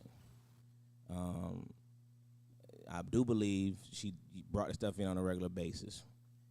Whether it was prescription or not, she didn't declare it. It was in her bags, under her stuff, which means you knew you weren't supposed to have it because you were concealing it. She broke the law of Russia. Did it deserve 9 years? Of course it didn't. You know what I mean? But we have folks in this country who've had less and doing 20 years. What's my We've man? had folks who've done, so we did it on this show. yeah. So we can't say this country is just as dirty and filthy as some of other countries, and we've done the dirtiest things in the world to people, and don't blink, don't bat an eye. There's no fight for it. There's no rush. There's no nothing. Had she not been a celebrity and part of that crew. I agree with that part 100%. But it's strong. This would have never happened. Now she probably got the 9 years because of the political aspect of it. They sent her away to that concentration camp because they knew that was going to make that Everything much more happened. pressure on them to make a decision. Putin was very strategic with that part of it, but this country leaves soldiers behind and people behind. This guy was dishonorable discharge and a quote unquote spy. Who was he spying for? He wasn't spying for Russia because Russia wouldn't have it locked up. You know what I mean? And we got to know that this country will set our own folks up, and they'll tell you if you get caught up, you're on your own. September 11th. You know what I'm saying? This happens all the time. So that I don't want anybody to get confused on the fact of, we leave you behind all the time. Yeah, we would have never fought for this woman. Now, the trade to me, it was 100% pressure from the communities and this and that, and Biden didn't want to look bad because you have a gay female. You know what I mean? If it would have been anyone else, Trump. it wouldn't have been this fight for her. And it shows because they have people detained over there right now in that same prison that are Americans and all over Europe and foreign countries. But this guy is a murderer, mass murderer. You know what I mean? And so the justification of the trade is not justified based on this guy's record and what he's done. Now will he go over there? Have they gotten to his head and all that stuff? That's parts of that I do agree with. I'm sure they've done everything to him at this point. But it doesn't change the fact that it's not, maybe he did this and that. No, they know for a fact he's a mass murderer. There's no question about it. They know for a fact this guy has murdered a lot of folks at behest of this country, that country. And to me, I'm happy she's home. Like I would be happy if any American came home. But what do I think, based on my question, was it a just trade? Heck no, it wasn't a just trade. A mass murderer for a basketball player who broke the law, who knew she broke the law. There was no question. She knew you can't have it over there. And, those prescriptions, all that stuff, that means nothing in those countries. Those countries have their laws. They don't care about no prescription. They don't care about none of that. This is not tolerated here. The end. But see, that's what we looking at the trade of Brittany Griner and that guy. America looking at it in a bigger scope than it. It was bigger than Brittany Griner. It was the alphabet team. Yeah, That's the man, like they can't lose that. They That's- can't period. at all. Like when people go to talking, then you have her wife, not her girlfriend. This is her wife that's on CNN Everything. and doing everything. So now you got more people looking at that. Like when you go on your calendar and look at June 1st, it says Gay Pride Month. Like, month. Like 31 that is days. serious. So us, all we looking at is, dang, they traded a basketball player for a murderer. They looking at it as we traded some money for someone that they ain't stunned this man like that. He said himself he didn't even feel like they wanted him back. Like I say, they trust and believe they not worried about this man. And he ain't trying to go back to no prison. So what we looking at is not what they looking at. They got to look at, and if it was just that easy as in a basketball player and a murderer, now let's swap, they would have did it months ago. It took the length that it did because they had to do a whole. Well, it took the length it did because the U.S. was trying to get a 2-for-1. Right. That's what took the distance, and Putin wasn't backing down on that. He wasn't going to do it. They could have got Brittany a couple months ago had they just made this same trade. They wanted the 2-for-1. They wanted to bring back Williams so they could look like heroes. You know what I mean? We didn't just do it because it was a basketball player. You know what I mean? But because Putin was like, nah, that ain't gonna work. You know what I mean? This is all we're gonna do, 1-for-1. Tell you You know what I something. mean? We're not giving you Wheeling. He's saying that. I've heard it somebody say she criminals this now, right? You look at the law and the reason why it became a big deal. The reason why she got the 10 years, because the charge they gave was small, right? She had less than 1 gram, right? In Russia, less than 1 gram is fine. I don't know how much that other dude had, right? So that's the problem, is that she was really in there unjust and being considered a smuggler to get her 9 years for that. But realistically, you get caught. No. The time she got was political. There's no question about that part. That part I 100% But agree. can you agree that she broke the law? Can I agree that she broke the law? She broke the Russian law. If that's what you call that, yeah, then you say she broke the law, then she broke the law in Russia. And what I'm saying, Sugar Sean, if Sugar Sean Riley had that same amount, your wife's not on CNN. You stand. They're not giving your wife the CNN opportunity. They may not give you 9, but my point is they can give you 1. There is no exchange for you Ain't nobody and this coming at mass you. murderer. Yeah. That's what I'm saying. That's what I'm saying. There's no exchange. Yeah. That's Look, all I'm saying. we be sitting there going, yo, real talk, man. Shout out to my man Sugar Sean. Got locked up on that bullshit But she charge did over try- there. But technically, she was trying to smuggle it in. Yeah. And Technically, they know that. They told the people how to find it and where to find it at. Right. They know what she was doing, how she do Down it, at the bottom. when she do it. It's like the first time they Buttons up just top. let her get by with it because they needed her to play on the basketball. it was team. timing. Yeah. It was timing. Timing was bad. Hey, we're gonna go straight top 5 right here, man. Top five. Dead or alive. I don't know. Did you suggest somebody's top 5 comedians Yeah, there you go. turned actor? Your top 5 comedians turned actor. You want me to go last? This is not even a. Yeah. Go for it. Huh? Go for it. You ready? Go. I mean, we go back to top. You talking about real actors? Like, Acting. Yeah, comedians that became Jamie blockbuster. Foxx. Yeah, there you go. All right. Seinfeld. All right. Damn. You Dope. go, it's a bunch, Chris Rock, right? There's a bunch of movies. Martin, right?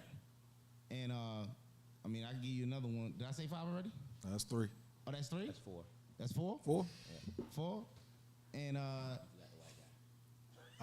got Jerry. I threw Jerry Seinfeld in there. My bad. Yeah, I mean he killed the game. Oh yeah, he is. He has. He killed the game with that show. Yeah, He was yeah. a stand-up comic, and he had Seinfeld, and he was killing. And I said Martin and Red Fox.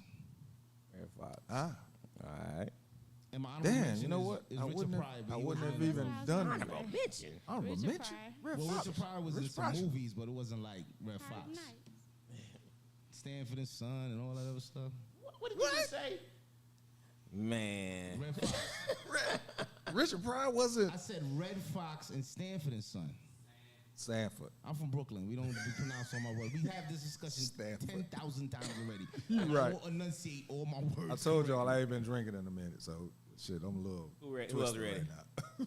I promise you. You ready? Go for it, Mike. You doing good though. Eddie Murphy. Mike Epps, that's my favorite comedian though. So Okay. That's a good one. Mike Epps, Martin, Eddie Murphy, Jamie Foxx, and Because you picked Seinfeld. Right. That's crazy. I gotta leave now. I don't really know about that fifth one. One more. A good comedian turned actor. Number 5.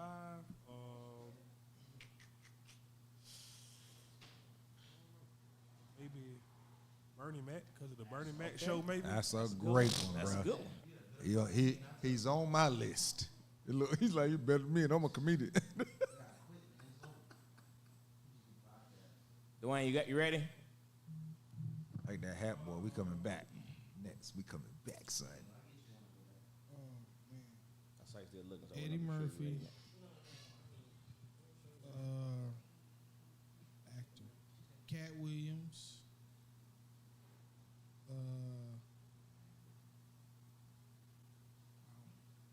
Bill Bellamy. Okay.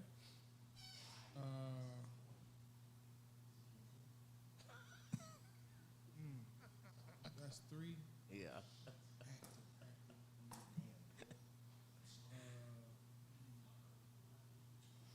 Jamie Foxx, and last but not least, who do I like?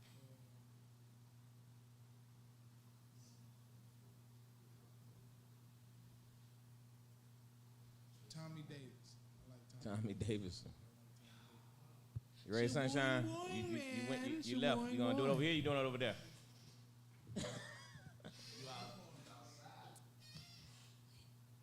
I love Eddie Murphy. I love Richard Pryor, Bernie Mac, Monique, Okay. and Monique. I'm gonna say Dave Chappelle. Dave Chappelle. All right, Rima. All right, number 5 is Melissa McCarthy. Oh wow. Funny as shit. Yeah, She's one of my faves. indeed.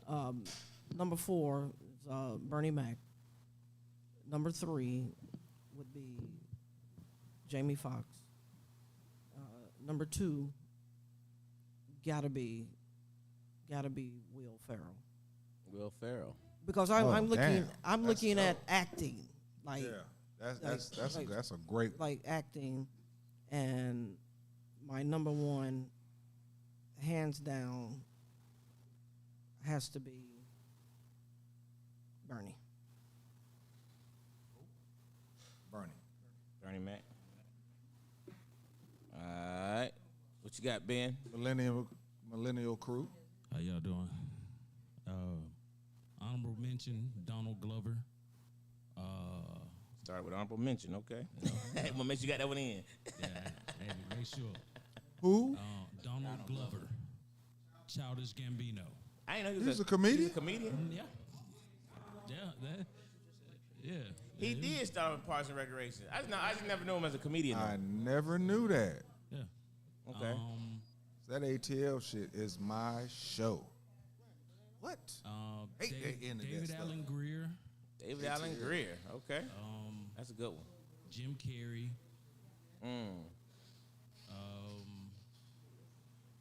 Bernie Mac. That's what, 3? 3. Plus my honorable mention.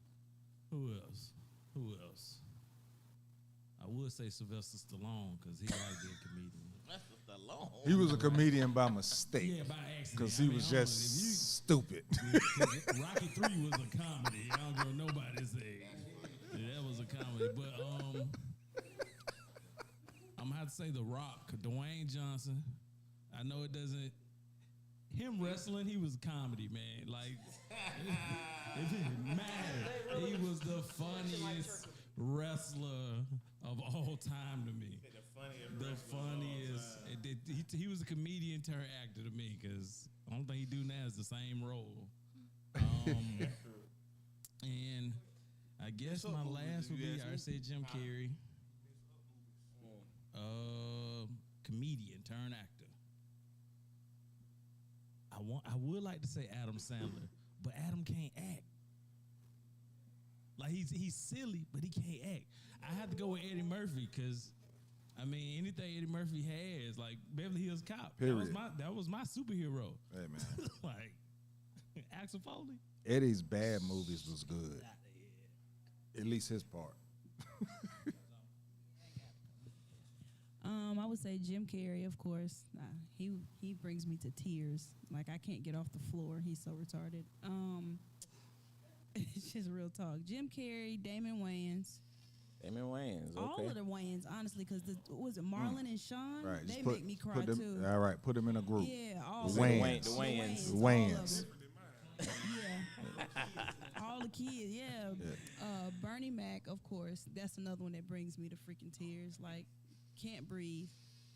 Especially when he did the wrestling move on the little girl. She was crying in the store. How many is that? Like 3. That's 3? Oh, my God. I would agree with her with Melissa McCarthy because she's another one that makes me cry. They're not funny if they don't make me cry. They have to make me cry. Shit, Cat Williams. Cat Williams is hilarious. He is a funny actor, but he's a hilarious comedian. Yeah. Yeah. He another one had the same role every movie though. It's like to me anyway. He always a pimp with hair. Yeah, the same role. Period.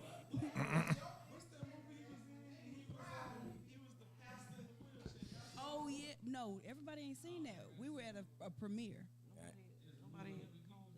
Carrie Hilson. Mm-hmm. Mostly comments. He was in a wheelchair? I haven't seen that. He was a pastor of a church. Yeah. No, ain't nobody seen that. We were at a premiere.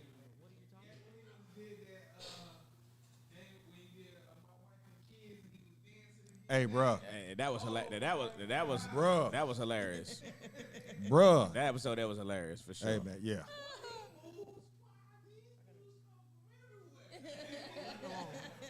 Wait on JT. JT, what you got, bro? Give my honorable mentions first. We ain't started something. Red Fox, because he never did movies, really. I mean, he did some movies, but Sanford and Son is, of course, my favorite show of all time. But Red Fox, my honorable mention. I'm going to give another honorable mention later, but I'm going to save you right now. Bill Bellamy. The Wayans brothers, all of them, collective. I almost want to say In Living Color as a collective. All of them. Matter of fact, In Living Color as a collective, because all of them. But Jamie Foxx, I'm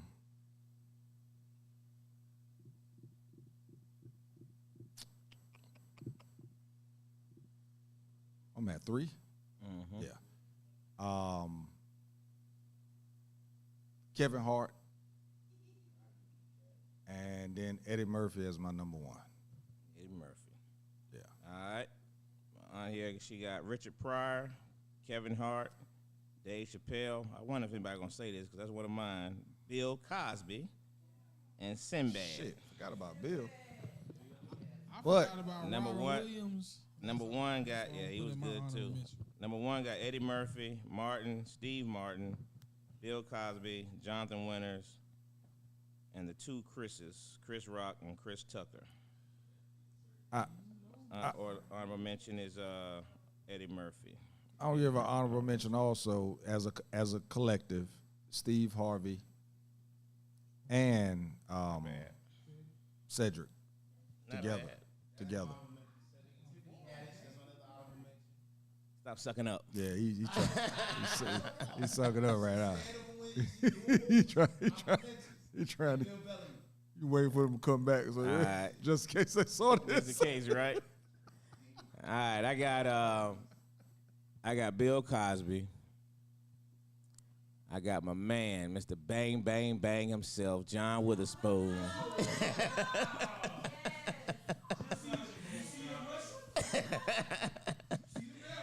Mr. Bang Bang Bang himself. All right, I got it's a tough one between Martin and Jamie Foxx, man. It's hard to leave one of them out. I know. But Martin, one on Martin, the other one's an honorable mention. I don't care which order. can't go wrong. Yeah. And my top two, my man Eddie Murphy, and then the man to me who set the standard Started for it comedy, movies, characters, Yep. all the things that folks started biting. In Living Color, you name the show, Richard Pryor already did it. Sure did. Richard Pryor, if y'all go back and look at Richard Pryor's catalog, it is absolutely bananas. Everything that everybody else did. Only person that did things before Richard was Flip Wilson. Yeah. The only other person that you could say did it right before Rich, and they came almost back to back, was Flip Wilson. Only difference was Flip didn't really get to do it as big in movies. That's correct. He did it on his TV shows, but Richard Pryor.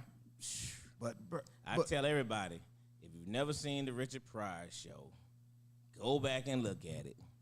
It's called the Richard Pryor Show. Yeah. It's a comedy series. Yeah, he had his own series. Hey, when I tell you this show Was one when season? was one season. One season. Because couldn't he deal did the with Dave Chappelle thing, they couldn't deal with him because he was so far ahead of his time. I'm telling you, go look up the Richard Pryor Show. And then you're gonna see all the comedians that came up under him was incredible. You talking about Robert Williams? You talking about Paul Mooney, Dick Gregory, Marshall Wolf? Man, I'm telling you, It did. John Witherspoon. John Witherspoon was a young stud. Go look back and look at John Witherspoon. He was. Hey, I'm telling you, John Witherspoon was young. Hey, man, I'm telling you, Richard Pryor was a freaking genius. Yeah, This man was a genius. He's way before. That's what I'm trying to tell you. Way Go before. back and look at that Richard way Pryor show. You way gonna be like, before his time. you're gonna see a black president. He was a black president on it. Oh, Way before his time. He was way before his time, man. Richard Pryor was so far beyond his time, and like what Eddie Murphy did with the clumps, Richard Pryor already did that. Yep. Which way is up? Watch Which Way Is Up. You're gonna see Richard Pryor do all them characters. Man, He's I'm an telling uncle. He's a granddaddy. you, All dude of was them. a genius. But what's amazing, dude man? was a genius. What's amazing is that I'm telling you, go watch it. how- You will laugh every episode. Every episode, hilarious. Hilarious. What's amazing though is that how the comedic venture had become what it has in regards to blockbuster movies. Right, they went to comedians as leading roles. And still are. Jamie Foxx could demand right now 15 to 20 million for a movie easily. Absolutely. Right. Now, you know what we're gonna do next week? Rappers. Because again, they came to our genre to lead their genre in movies. Big facts. Those are shows. Some stuff you couldn't even sell a movie. Right. Oh, Whoopi Goldberg. When you study Oh man. you talking Whoopi Goldberg, man. Come on. You ever man. seen the Whoopi Goldberg one woman show? Yup. Comedy show. That thing was back in I don't know late '80s maybe. Yup, I watched all that. Genius. Genius. Oh. And I think the most Genius. authentic Genius. comedy stand-up was Richard Pryor, Sunset Strip, when he had them silver shoes on. Live on Sunset Strip. That dude told everything about his life Yeah, he did. in that show. And then created the movie JoJo Dancer. JoJo Dancer. JoJo Dancer, Your Life is You called. gotta watch JoJo Dancer. Hey, man, dude's a genius, man. He's a genius. Dude's a genius, man. Red Fox was a bad boy too. Red though. Fox was a bad boy, man. Yeah, But Rich was a what Rich genius. did, man, is just, Red Fox you know, if you look at Dave Chappelle's comedy Wasn't now, paying no taxes. that was Richard Pryor. Red All Fox. that Richard stuff. Pryor. Red Fox. Because when you watch the whole series, I remember when I got it about years ago, and it was on DVD. Absolutely. I got it on DVD. All the DVDs. And got I would 'em. watch, and I would sit there and I would watch all that when you studying, and it's Jet- like, yo, nah, them dudes. I was amazed, man. Hey, man, When my- I first saw it, I was blown away. I was blown My away. wife just looked at me and she said, "Babe, why are you saving these?" I'm like, "Listen, Got to. I have to save them. They're all in a For me, it's good times. a we big did, we did that top five. a big plastic thing, and I put it Good in my times for storage. me. All of my comedic joints, man. I was gonna send you the pictures. I got all the Good Times DVDs, and you know that it was green. Yeah. All the green DVDs from Good Times. I still got the first episode of Good Times still on my DVR right now. It's one thing that I won't delete. The first ever episode of Good Times. Modern day. Now, Golden Girls was classic. But we can't forget about Pygmy. Who? Pygmy for back in the days. You took my wife? You can't. Pig- Well, no, you gotta. Pygmy, you gotta Hold look on, him hold up on. back in the days. Tell them where they can follow you and your sports show. Yes. There's two places you can't follow me. That's to my car and to my home. Oh, now I'm following you. You say you got basketballs on. We friends now. YouTube, Sportsadelic, like Funkadelics. That's because we talk about sports and everything else. You know, I do a cigar segment, you know, for those that really want to learn what's going in their mouth. I hear No, you. hashtag no comment. Yeah, yeah. Yeah, you know the pause. You know the pause. You know, because nothing is more pleasing to my eyes when I see a man take that long cigar and stick it in his mouth. Yo, this just got real weird. Yo, I'm gonna stick with my cigarettes. Yo, but it is. Threw my cigar down. I'm stick with my Hey, cigarette. Oh no. No more, man. So thank you guys, you know, for having me. As always, I can only hope and pray, you know, that I did you proud, Jae Tea. You know, and before I go, would you please just take one puff, please? I already threw it away. I ain't talking about you. I'm talking about Angelo. Would you stick it in there, please? Stick it in Oh, your nah, mouth. don't do it, Angela. Don't Look. she said stick it in. She was. Please. Just the description wasn't appealing Yeah, we ain't to doing me. Look, Just please. look. Hey, look. We've been sitting here all night. I didn't receive a check, so Look. can I have something, goddammit? Look, we've been sitting here all night thinking that Rima been enjoying the conversation the whole time. She been looking at us putting cigars in. Right. I'm sitting here. I ain't gonna never look at Look, y'all I'm the sitting same. here like this. Oh, hell. Stick it in there. You look at Mar's face.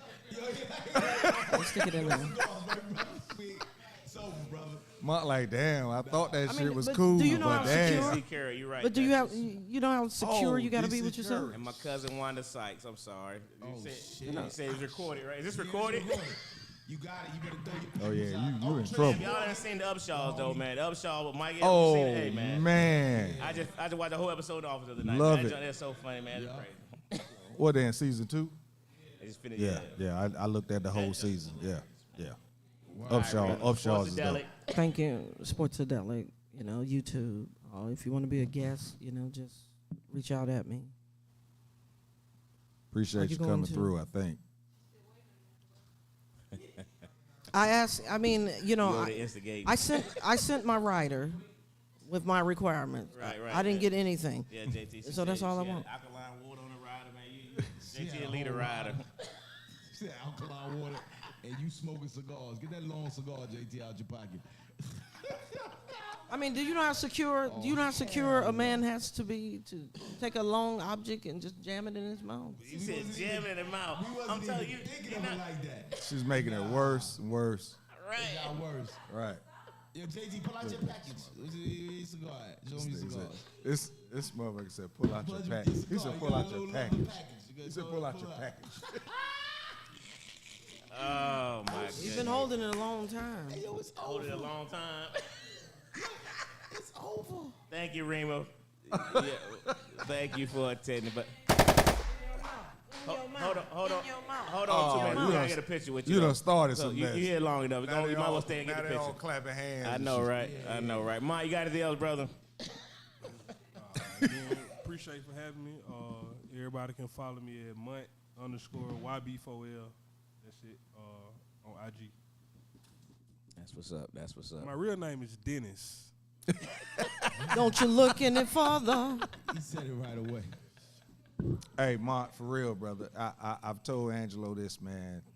Like I said, we watch you from running around, holding on the footballs out of the field and everything, bro. We really appreciate you being on this show, dog. I appreciate it. Being Real, man.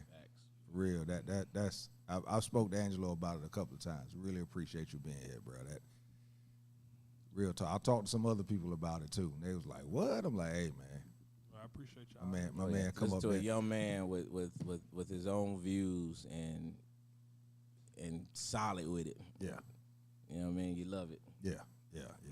Doing things that a lot of young men that is in his same genre would not come on this show and do. So, yeah, big time appreciative of that. For real, for real. Sugar Sean, where can they follow you at, bro? Woo, we outside. You already know we outside. So you can follow me. First of all, you know, every Tuesday night, I got to be here in the building. Doors open at 6:30. Showtime 7:30 with $5 funny, $5 a drink. $5 drink menu, $5 to eat menu, $5 to get in entry fee. So we here every Tuesday night. But you can find me at Sugar Sean, SugaSeanRiley on Instagram, Facebook, TikTok, all that. And you can also follow me on WIW_comedy. And that's our show that we have here each and every Tuesday. So, yeah, that's it. And then you can find me at my daughter basketball games and my son basketball games. You know, you can find me anywhere. You go look Y'all don't get it twisted, man. $5 funnies is picking up. Y'all need to get out here. We had a crowd here. Better get on out here so you can get you some good seats because soon the regulars are gonna have all the good seats. I'm just telling you. That's a fact. Like I'm telling you. We outside. Because I told you. And it's already said. Yes, right. Sunshine, what's your website? Name of your shop. Hello. Yeah. So you can follow me at thirdeye.connect. I have a shop called Third Eye Connect on Old National Highway. It's 5755 Old National Highway. Come through. I have all the natural products, Purple Irish Sea Moss. I make every item fresh to order with my sea moss. I pray over it. I customize it. If you want elderberry or whatever you want inside of your sea moss, I'll do that for you. Got black seed oil, natural toothpaste with no fluoride. Fluoride ain't good for your brain, your third eye. So, yeah. Limitless by Nature is my personal page. No spaces on Instagram. Do you have all natural cigars? I have all natural spliffs made of lavender and herbs. That ain't even Thank you. Not cigars. I'm Thank sorry, you. Queen. Thank you. Thank you. Got me on and want to talk I tell all the time to bring some of the products up here, man. And my favorite is the black soap. I don't know. I was just going to say, man, I need to get some of that black crazy, soap. man. I That need black to get soap some of that. is awesome. Duchess chimed in. She said, Maya Rudolph, Minnie Riperton daughter. Not familiar with her as a comedian, though. Maya Rudolph. Minnie Riperton daughter. I got to look that up. Something else I thought I saw, but anyway, oh yeah, my aunt. Shout it out again. We talked about it at the beginning of the show. Uncle Joseph Bracey Jr. passed away, and we'll be at the funeral next Tuesday. So JT, you got the con next week. We switching up. But yeah, I'll be in VA for the funeral. Shout out to Go Army. We beat Navy. It was an ugly game. But it happened. But it happened. What was it, 3 overtimes? 2 overtimes. Dude fumbled the ball at the goal line. Boy, that boy cried so hard. But it was real cool. My son got to run on the field. Got a great picture of it, man. It was a great experience for him. His first Army-Navy game, and Army actually pulled off the W. So that was cool. And then they fired the Navy coach the next morning. Yeah, how about that? Dang. He been there forever. 15 years. Yeah, man. Yeah, he coached 2 kids that I coached. Yeah. So, like Dion say, either elevate or terminate, whatever he said. Yeah, he did. That's what he said. Elevate or terminate. He got terminate. Yeah. But shout out, man. Go Army. We beat Navy. So that was real cool to watch, experience. And I was going to go out there, man, but I was in Pittsburgh 2 weeks earlier, and I was so cold. I told my son, I said, man, maybe next year when I'll go to Pittsburgh first, because it's in Philadelphia, and it's just as cold. And he said it was cold. And so I was like, yeah, man, I'll try next year. I'm going to try to go make the game next year. But I know he was cold. I couldn't go back-to-back weeks to that cold. That coat that they give the Army cats, it is not warm. Yeah. Yes, I know he was cold. So Yeah, that's why he ran on the field. Yeah. He was trying to get warm. Get them toes.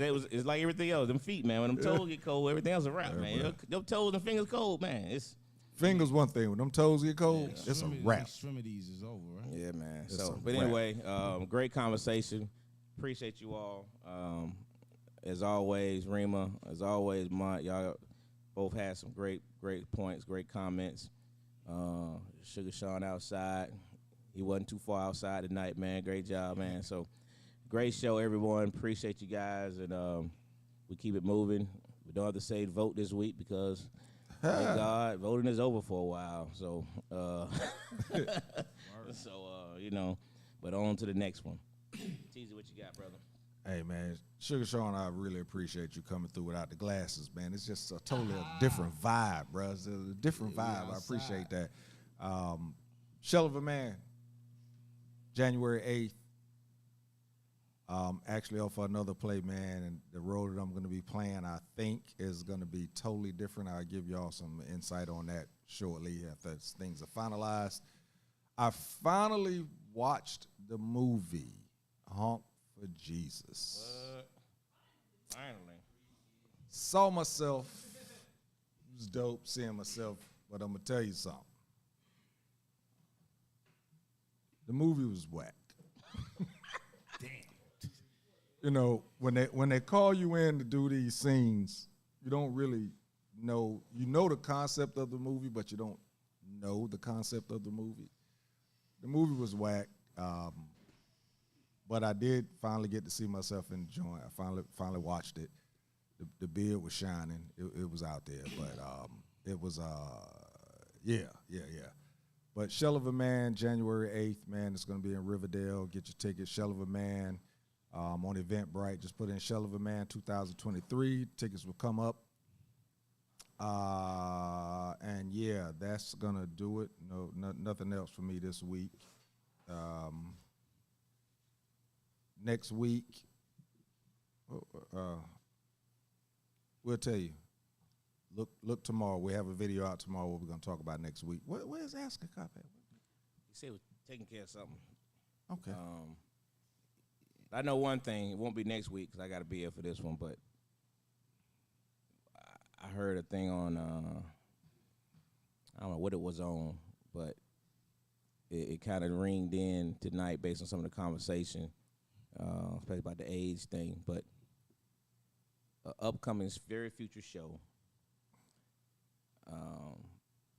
Our culture, are we the only culture that says at 18 years old, you got to go? Wow.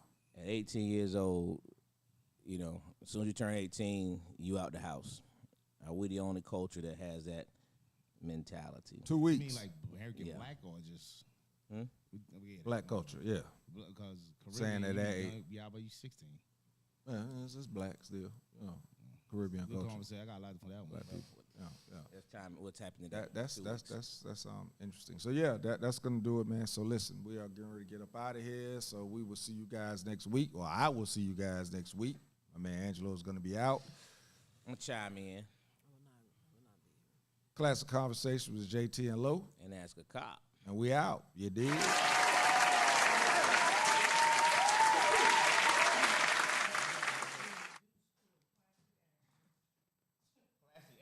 Classic Conversations with Jae Tea and Lo. You never know which way to rap. Classic Conversations with Jae Tea and Lo. You never never know which way the rhetoric is gonna go. Classic Conversations with Jae Tea and Lo. Classic Conversations with Jae Tea and Lo. You never know which way the rhetoric is gonna go. Classic Conversations with Jae Tea and Lo. You never know which way the rhetoric. Classic Conversations with Jae Tea and Lo. You never know which way the rhetoric is gonna go. Classic Conversations with Jae Tea and Lo. You never know which way the rhetoric is gonna. Classic Conversations with Jae Tea and Lo. You never know which way the rhetoric is gonna go. It's Classic Conversations with Jae Tea and Lo.